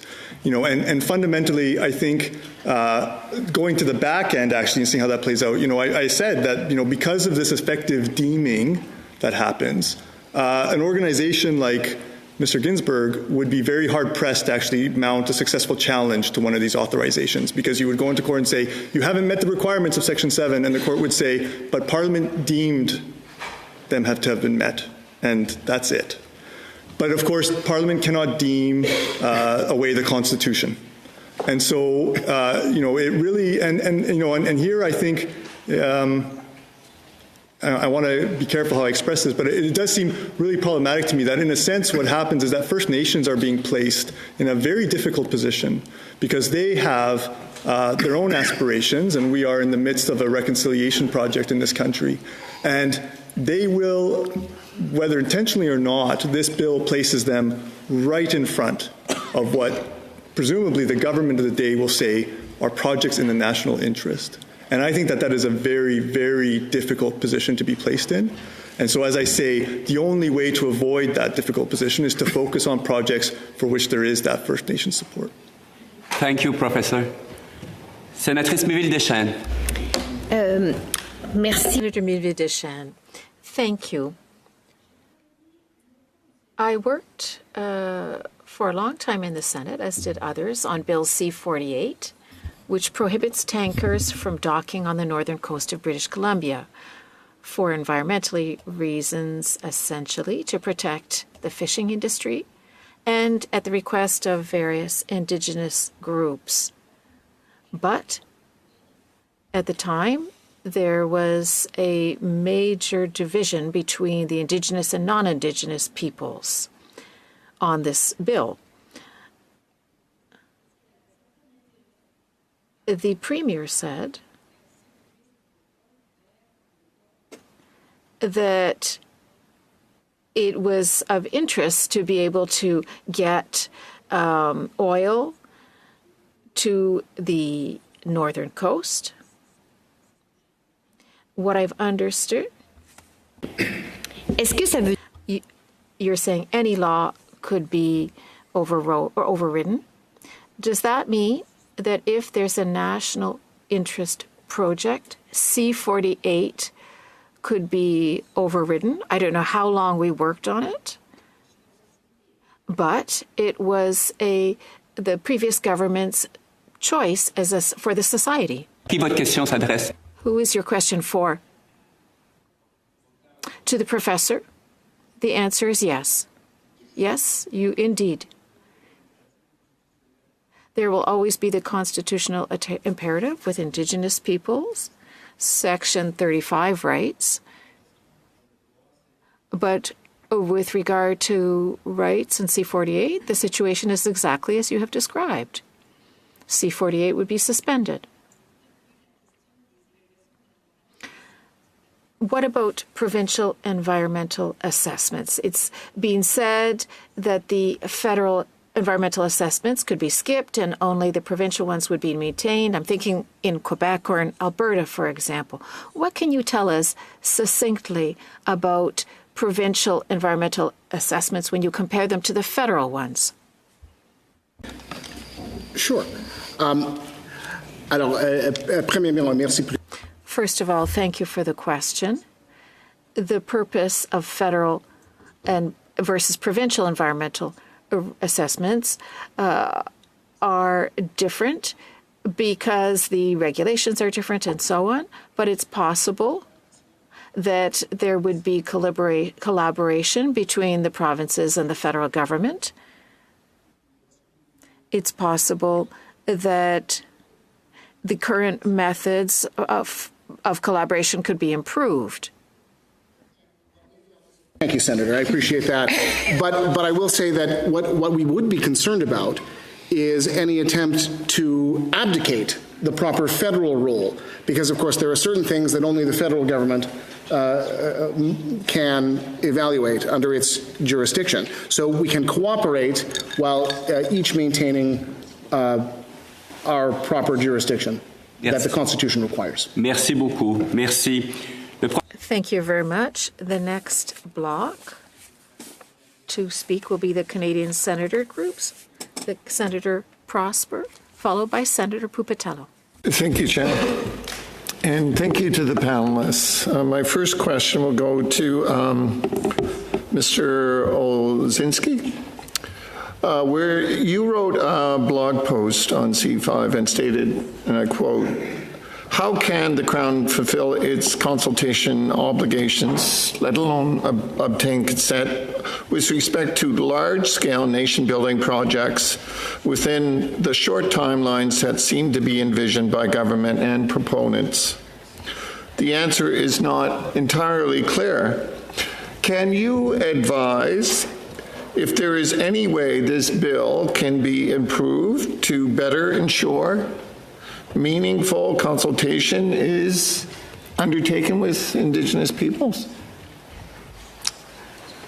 Thank you, Senator, for that question as well. I think that the default, and again, it's difficult. I recognize I can't speak, of course, on behalf of any Indigenous nations, but I think I've had the privilege and fortune of working alongside them from time to time. What we're talking about here is free, prior, and informed consent.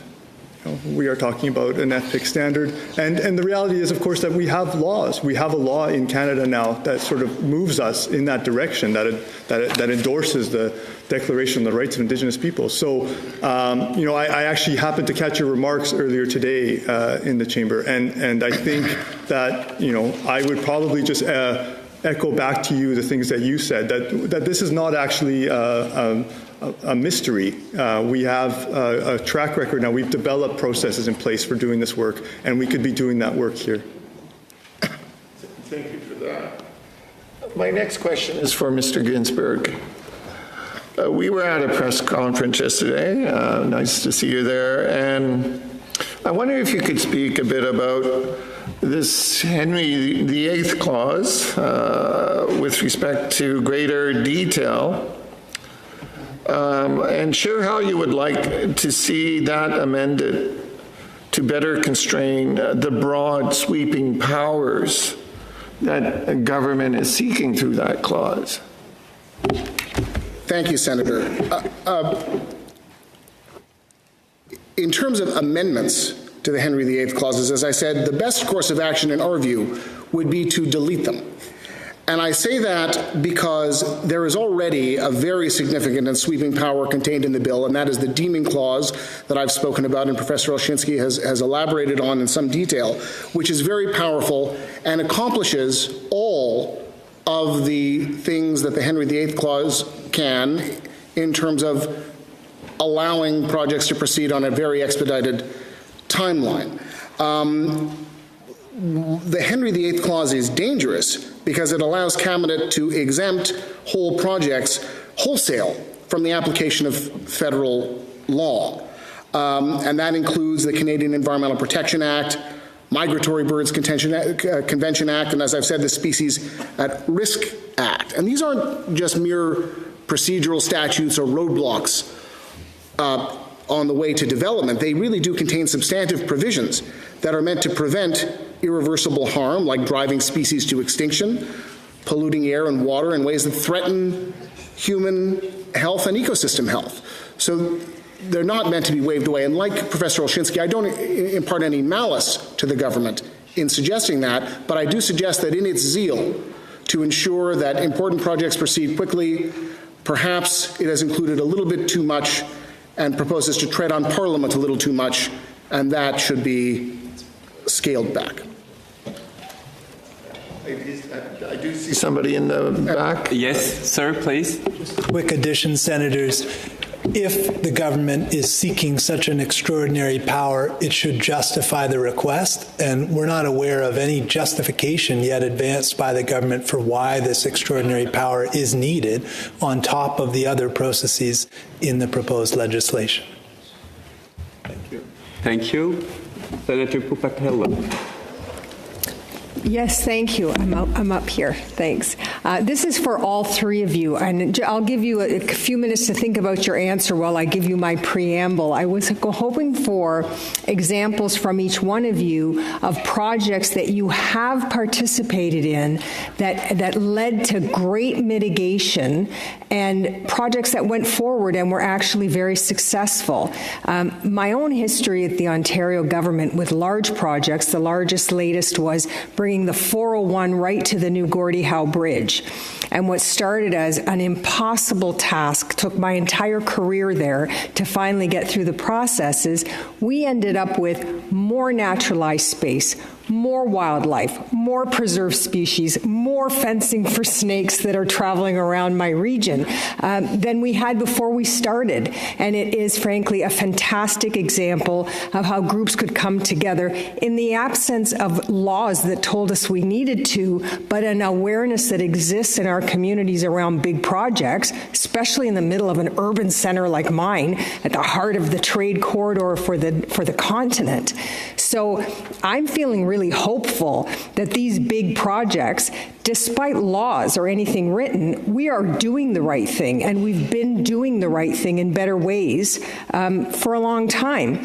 Unfortunately, we don't have a lot of examples of big projects in Canada, and that's why I think timing matters here, and that the three of you might agree that, especially me coming from Windsor, at over 10% unemployment, we are at an economic crisis already. We need to see projects the size of the Gordie Howe Bridge and more of them so that we could actually, keep those jobs going, bring those exports to the borders in an easier fashion. And we need to know that environmental groups that do fantastic work can help us get there. So on that preamble, just your best examples of where it's worked and the mitigation that you've helped achieve to make those projects move forward. So I can give examples of projects that I've participated in as an expert witness. Unfortunately, I'm going to have to modify your question a little bit, Senator, with your permission. They kind of speak to the other side, but I think I can bring it back, and hopefully you can indulge me a little bit. So I was an expert witness in the Grassy Mountain coal project proposal in the southeastern slopes of Alberta, and that project was ultimately rejected by the regulator. And one of the things that I thought was really problematic was just a pretty significant gap in information that was required in order to be able to make determinations about the effects that that project would have. And I wanted, I hesitated to bring this up, but I guess I want to, if this is a good moment as any, to sort of explain why we're all here. Fundamentally, there is what seems like an intractable problem in terms of the level of information, the sufficiency of information that is used to make decisions about projects. Proponents and proponent consultants generally take the view that governments ask for too much information, and then we get rounds of information requests, and these are the things that delay projects. The proponent has done, let's say, 1 year of baseline studies, but the government or a stakeholder, maybe a First Nation, will say, well, we need 3 years of baseline studies because things, 1 year is just 1 year, and they're not wrong. It's very hard to base the effects of a project on 1 year of studies. So that's actually the problem at the root of all of this. And, and I sit on the Ministers' Advisory Council, where we are very aware that this whole debate about project review for the past 5 years has kind of been happening in a fact-free vacuum. There's a lot of good things that can happen. There's a lot of innovations that are being done at the project level to move these projects, tailoring impact assessments, trying to bring in more standard mitigation measures. But, all of that's happening in the background. The sort of the loud voices are just faster, faster, faster. And so I think that's, one of the reasons that I'm concerned is that issue right there. I know you were going to give me your example next as soon as you were done, but maybe your colleagues will have some great examples for the record. I don't know. Sir, please. Please go ahead. Thank you, Senator. I wish we did have a clear example to provide there. I think there's a couple of reasons why we don't. In part, that it's not our true business to be working on development projects and sort of the mitigation and avoidance there. That those are typically done by other by industry, by government. I have a small example where the Canadian Wildlife Federation worked with Takla First Nation and CN Rail together on a restoration project where we removed an abandoned rail crossing that was blocking access to salmon, kokanee, and other fish species to a great deal of habitat upstream. And that collaboration was a great success. And I think we could talk of a lot of large-scale ecological restoration projects that would be in the national interest that we could collaborate on, but I appreciate your question is of a different nature. And I think one of the big reasons that we struggle to find examples of that is that to date, the objective that we've strived for is no net loss. So a project, after applying the avoidance, then mitigation, then offsetting measures, has tried to achieve no net loss of environmental benefits and attributes. And to date, we have, on average, failed to do that. If we can shift that to an objective of net gain, where we are delivering these projects and investing while delivering those projects in sufficient restoration to provide that net benefit that you've seen with that project. Thank you, sir. Thank you, sir. From the PSG, Senator Francis, Wilson, and Klein. In that order, you have the floor for the next block. Senator Francis. Thank you. Thank you, Mr. Speaker. This question is for Mr. Alinsky. I'm extremely concerned that Bill C-5 does not include any mechanism to pause or revoke a project once the single authorization document has been issued, even if new evidence later reveals that the project is causing significant and unintended social or environmental consequences. In your opinion, should the bill include a mandatory review mechanism or revocation clause to allow for reassessment and corrective action after approval? Thank you, Senator. So it's true that a project can only be deleted from the list, but only until the Section 7 authorization is issued. At that point, the bill doesn't provide, and I guess my answer is, I mean, it's hard to imagine in a bill like this where the whole point is to create certainty, that green light, an early green light, like to have a provision that revokes that green light. I think I imagine anyways that it would be hard to reconcile those two imperatives, but there is a power to change the conditions of a project as time goes on. That power is explicitly there, and that is important that it is there. And so then the question becomes, in a sense, what can you do with the breadth of that condition changing? And it might mean, if ultimately we've decided that some effect or some impact is not actually okay, that you could change the conditions to try to minimize or even eliminate it. But to your first question, I mean, I think in the context of a bill that's about yes for sure right out of the gate, it would be hard to include something like that.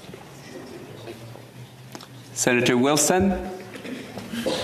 Thank you. My question's for Mr. Southey. Specifically, you referenced during your comments habitat banking, third-party habitat banking. I'm a big fan of this. I think it's something that is a great way to make sure habitat's up and operating before it's used as an offset against a project.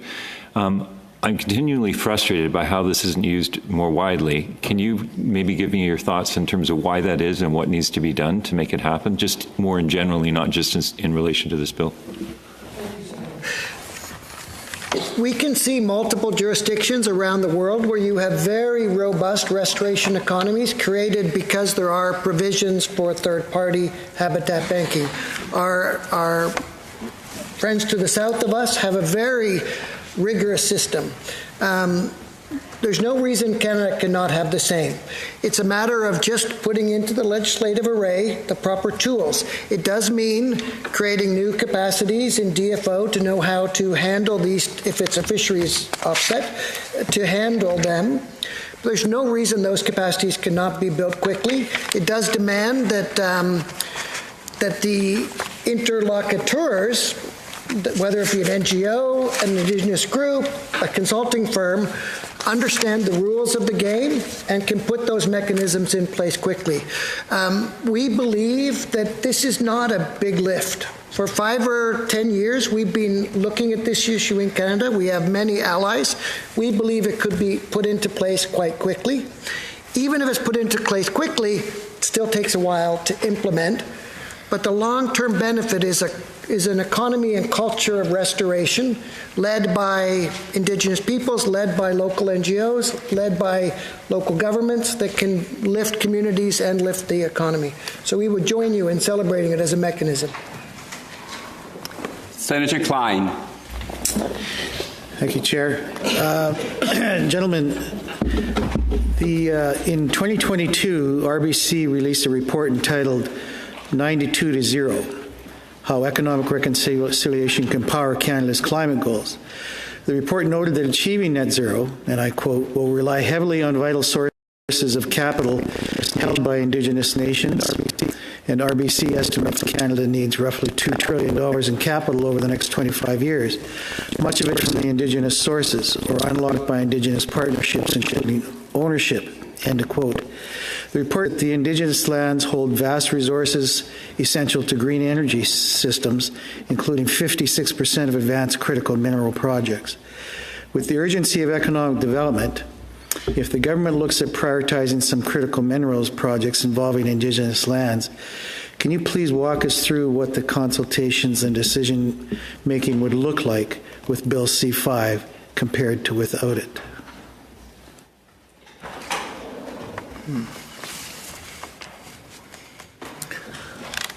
Well, I can certainly begin, Senator. One of our main concerns about the bill, and this has been echoed by the Indigenous groups that have come before you, is that there is no explicit reference to the free, prior, and informed consent of Indigenous nations to the types of projects that you mention. There may indeed be vast wealth stored in Indigenous lands, and Indigenous people may indeed wish to exploit that, but those decisions must be made with them, by them, and not over their heads. That's our clear position. There is, what we are concerned about, having looked at the bill, is that now, and to highlight your question about the differences between before and after, currently, getting to a possible yes is a process that happens during the environmental assessment, because that is when we understand what the real impacts are and the benefits to Indigenous nations. The environmental assessment is an essential element of the consultation process. This bill includes it. Environmental assessment still happens, but the outcome is preordained. There will always be a yes in any event of the EA, and that cannot be true consultation. Because if the answer is given before the debate occurs, then the debate has meant nothing, the consultation exercise has meant nothing. So we say the bill should be revised such that Indigenous nations always have a say in both the whether and the how. And if I may just add, or... Okay. Good. You have another question, Senator Klein? Go ahead. Thank you. This gets back to a little bit to Senator Wilson's questions and back to some of your opening remarks. But Part 2 of Bill C-5 would allow Cabinet to exempt a national interest project from the application of Canada's environmental laws. For example, to name a few, Schedule 2 of the bill contemplates Cabinet making regulations to exempt projects from the Fisheries Act, the Migratory Birds Convention Act, the Canadian Environmental Protection Act, and the Species at Risk Act. Now, Canadians may have concerns about with such exemptions, and it could mean, for example, for fish habitat, migratory birds, toxic pollution entering the environment and communities, or protections for endangered species. Are you concerned that such expectations could harm the environment, wildlife, and people? And what advice would you offer to the senators in this chamber here? Is that for anybody? For anyone? I mean, I will just say that, yes, I'm concerned, and I think this is the tricky part about this bill, of course, is that I think, the government will say, well, we're not going to use it that way. But the power is there, and it will be sought. Like, someone will want, because their project will be cheaper if they don't have to worry about fish habitat, if they don't have to worry about migratory birds, if they don't have to worry about toxic substances. And so it'll be the case that this power, that proponents will seek to have this power exercised. And the question, I guess, is, why would if the government doesn't want to use it, then why would you give it to yourself? And not only then is it, like, in a sense that's maybe perhaps harmless because you say, well, the government will say no, but it will require bureaucracy. It will require, that this new office that's going to be created to implement this bill, it will need a small army of bureaucrats to deal with all the requests to change or waive the standards that currently apply to projects. And so, I think myself and I think, as Mr. Ginsburg expressed in the community that he represents, close that gap, close that ability, just get on with it. We have standards. They're not particularly onerous anyway, frankly. So just keep the standards as they are, require the government to meet them, require proponents to meet them, and then move forward. Just move on, get it done, instead of, constantly relitigating this law or that law, whether it should apply or shouldn't apply.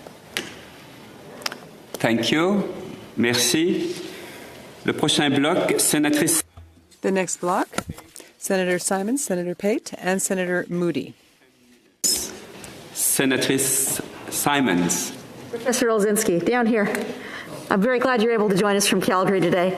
I want to come back to your opening comments about Section 7 and the way you feel that it could constrain judicial review.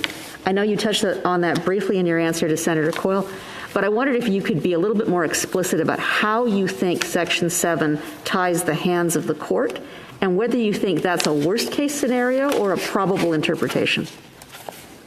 Yeah, thank you, Senator, for that question. I wondered about how much I wanted to emphasize this, but I guess, you forced my hand. So I will say very clearly that once a Section 7 authorization is issued, it would appear to me to be immune from any kind of legal challenge that could be mounted on normal environmental grounds, right? So if you say that the minister, and again, it's this idea that environmental laws are inward and outward facing. And so they bind the government, again, these aren't hard constraints, but consider this and apply the precautionary principle, adhere to the principle of scientific integrity. And let's just say that one of these authorizations comes out and it's clear that none of those requirements are met. You would try to file a judicial review to the courts, and the courts would say it doesn't matter because Parliament has deemed already that the requirements are met. And so, in a sense, this is the separation of powers now operating, but in a really perverse way, in that the government, the legislature, this place will have precluded the courts from ascertaining the true facts, and they're substituted instead with these legal fictions. And so that is as best as I can tell, and I will say also that that might sound alarming, I think we see lots of examples to the south of us about the important role of the courts in supervising the executive when it's doing things, and yet other than with the important exception of Section 35 Aboriginal rights and concern, litigation that will be brought, can be brought, an allegation, for instance, of insufficient consultation or accommodation. It is my reading that without any kind of privative clause, right? I don't know, there are, in the past we have limited judicial intervention. We say you can only review on a question of law, or you have to apply a very, reasonableness or patent unreasonableness. Without engaging any of that language, the machinery of Section 7, to my understanding, and I'm quite confident about this, essentially precludes challenging projects other than on constitutional grounds. Thank you. Senator Pate. Great. Thank you very much, and thank you to all of you for being here. My question is first for you, Professor, and then, but I'd love all of you to weigh in. You have described, and many have described, Bill C-5 as tantamount to a power grab. It would give Cabinet the power to ignore laws that are meant to apply to all of us, to protect the health and well-being of Canadians, to safeguard the environment, and to fulfill Canada's obligations to Indigenous peoples, First Nations, Inuit and Métis. It would, in effect, put Cabinet and the massive resource projects this bill aims to advance above the law. I'm not aware of any other laws. You've mentioned the Bill 5 in Ontario, but any other laws that give Cabinet the power to pass regulations exempting projects from environmental or other laws and safeguards. Are you? I'm glad you asked that question. So there's Bill 5 in Ontario. Bill 15 in British Columbia does something like this, but it's much more detailed. It's like 3 or 4 provisions. I actually have a copy of it, and I'd be happy to follow up and provide you with the language in that bill. But I do have to make this point, and I did refer to it, I guess, but just to emphasize it, in my home province of Alberta, Premier Danielle Smith did seek an incredibly broad Henry VIII power, and she walked back down from it in the face of public opposition. And it was constrained to passing regulations that, yes, can amend other regulations, but not access to the statute book, not access to the laws that it is your job in this place and in the other place to pass. And Premier Eby as well, in an earlier bill, a tariff response bill in a sense, again, invoking that emergency power, saying, I need these powers, similarly sought. And the opposition there, which was the Conservative opposition, was very critical. Other groups were very critical, and Premier Eby also backed down and constrained those provisions. So there's a clear precedent for not going this far. Currently, it is just this bill and Bill 5 in Ontario. Yeah.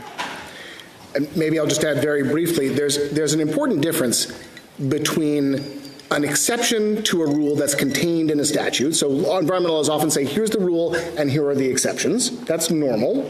We might debate whether or not those exceptions are appropriate, but in any event, that's common.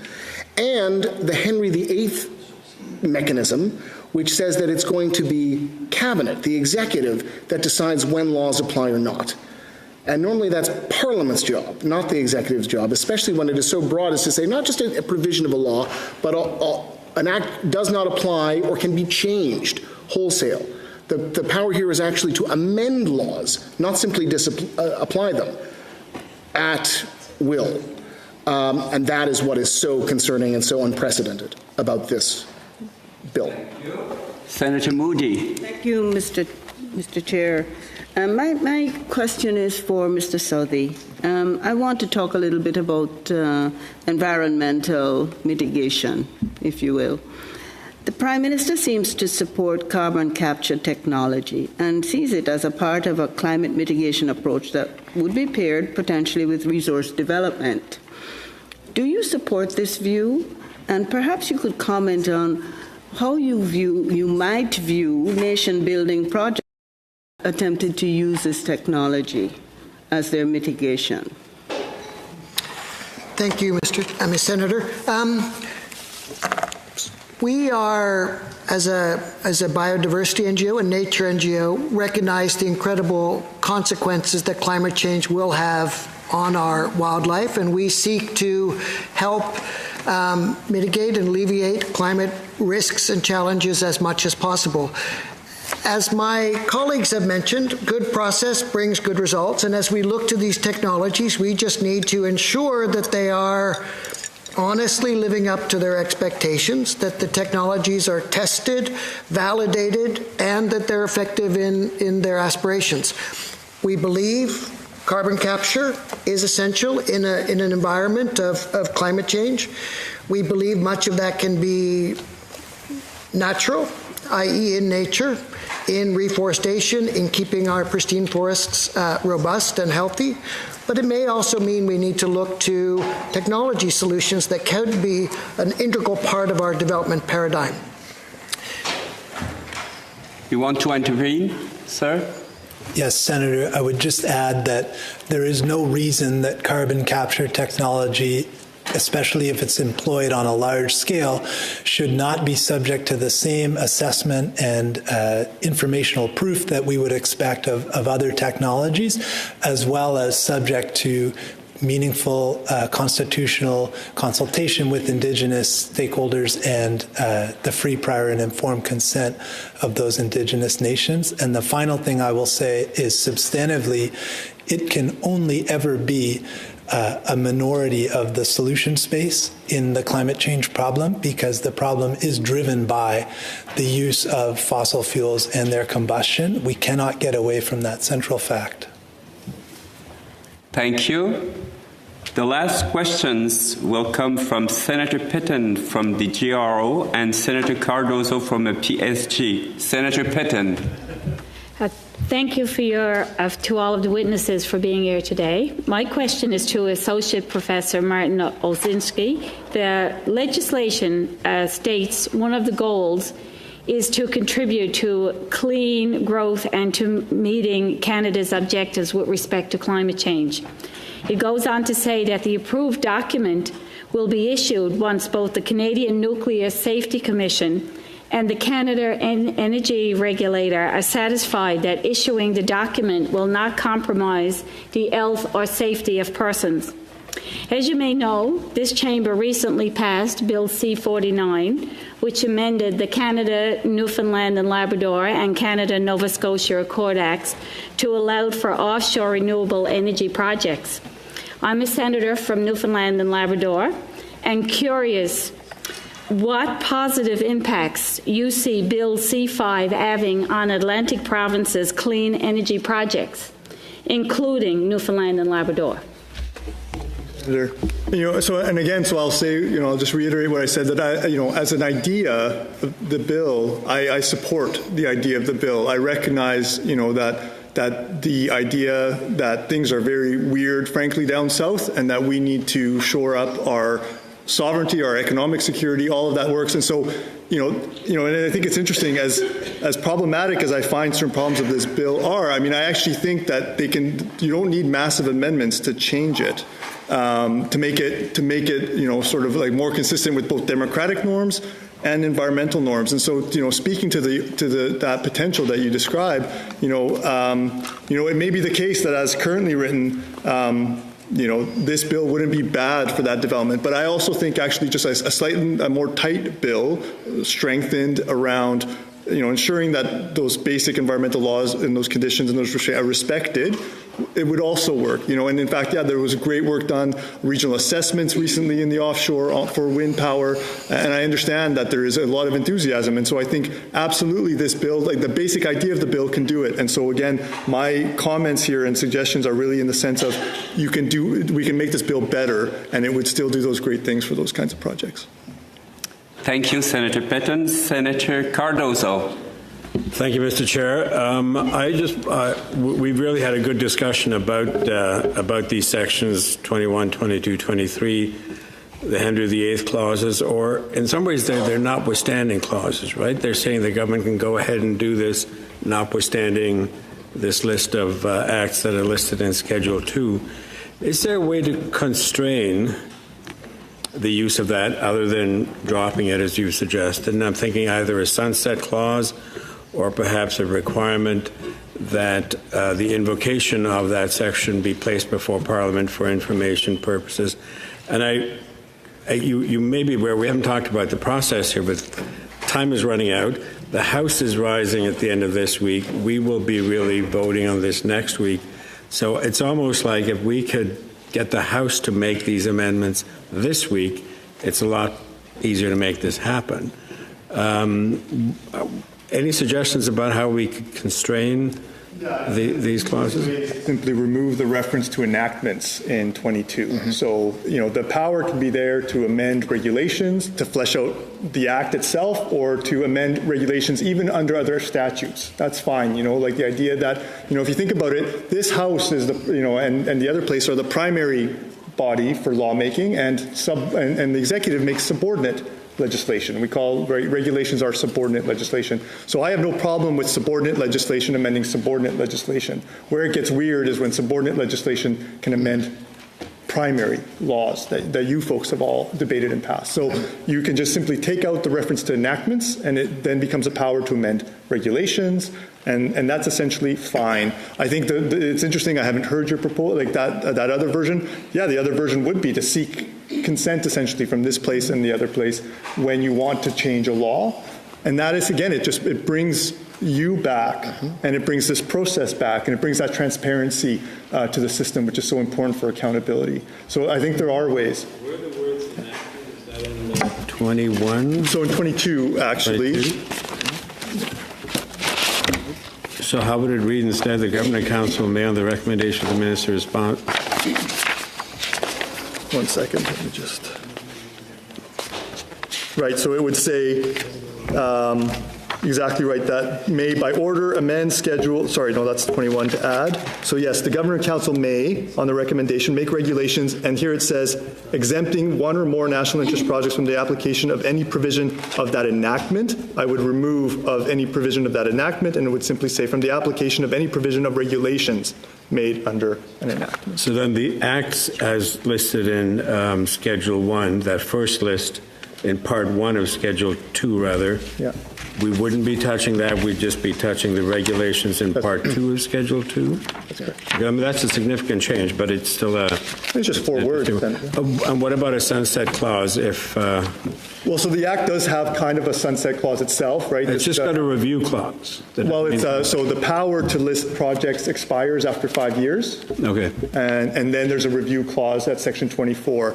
Certainly there's been some discussion. 5 years seems like a very long time. 3 years might be a better time for that. C'est fini? Okay, just very quickly, what kinds of projects would you suggest that would be sustainable and yet economically beneficial? If my colleagues want to jump in, I mean, I think there's obviously a lot of excitement around transmission lines, east-west transmission lines. I think that is critically important. I've seen, and again, this is outside my wheelhouse, but I think that those are something that we should really be driving for, especially when you look at the way that most of our electricity trading is actually north-south. That doesn't make sense. That we should have a national grid. I like trains. I think probably a lot. We're in a train station, so some high-speed rail would be really great. I don't know if my colleagues have any. Well, without naming a specific project, because I think, as the minister said, those have to come forward. Proponents have to come forward with them. But in terms of what's appropriate for this legislation, I would go back to my comment about the criteria, which is that they not only have to be economic accelerators, but also accelerators of our environmental ambitions and goals, because those two things go together and cannot be decoupled. So. Thank you very much. Honourable Senators, the committee has been hearing from the witnesses for 75 minutes, and I regret to have to interrupt proceedings. Gentlemen, including Mr. Hatt and Lapointe, on behalf of all senators, thank you for joining us today to assist us with our work on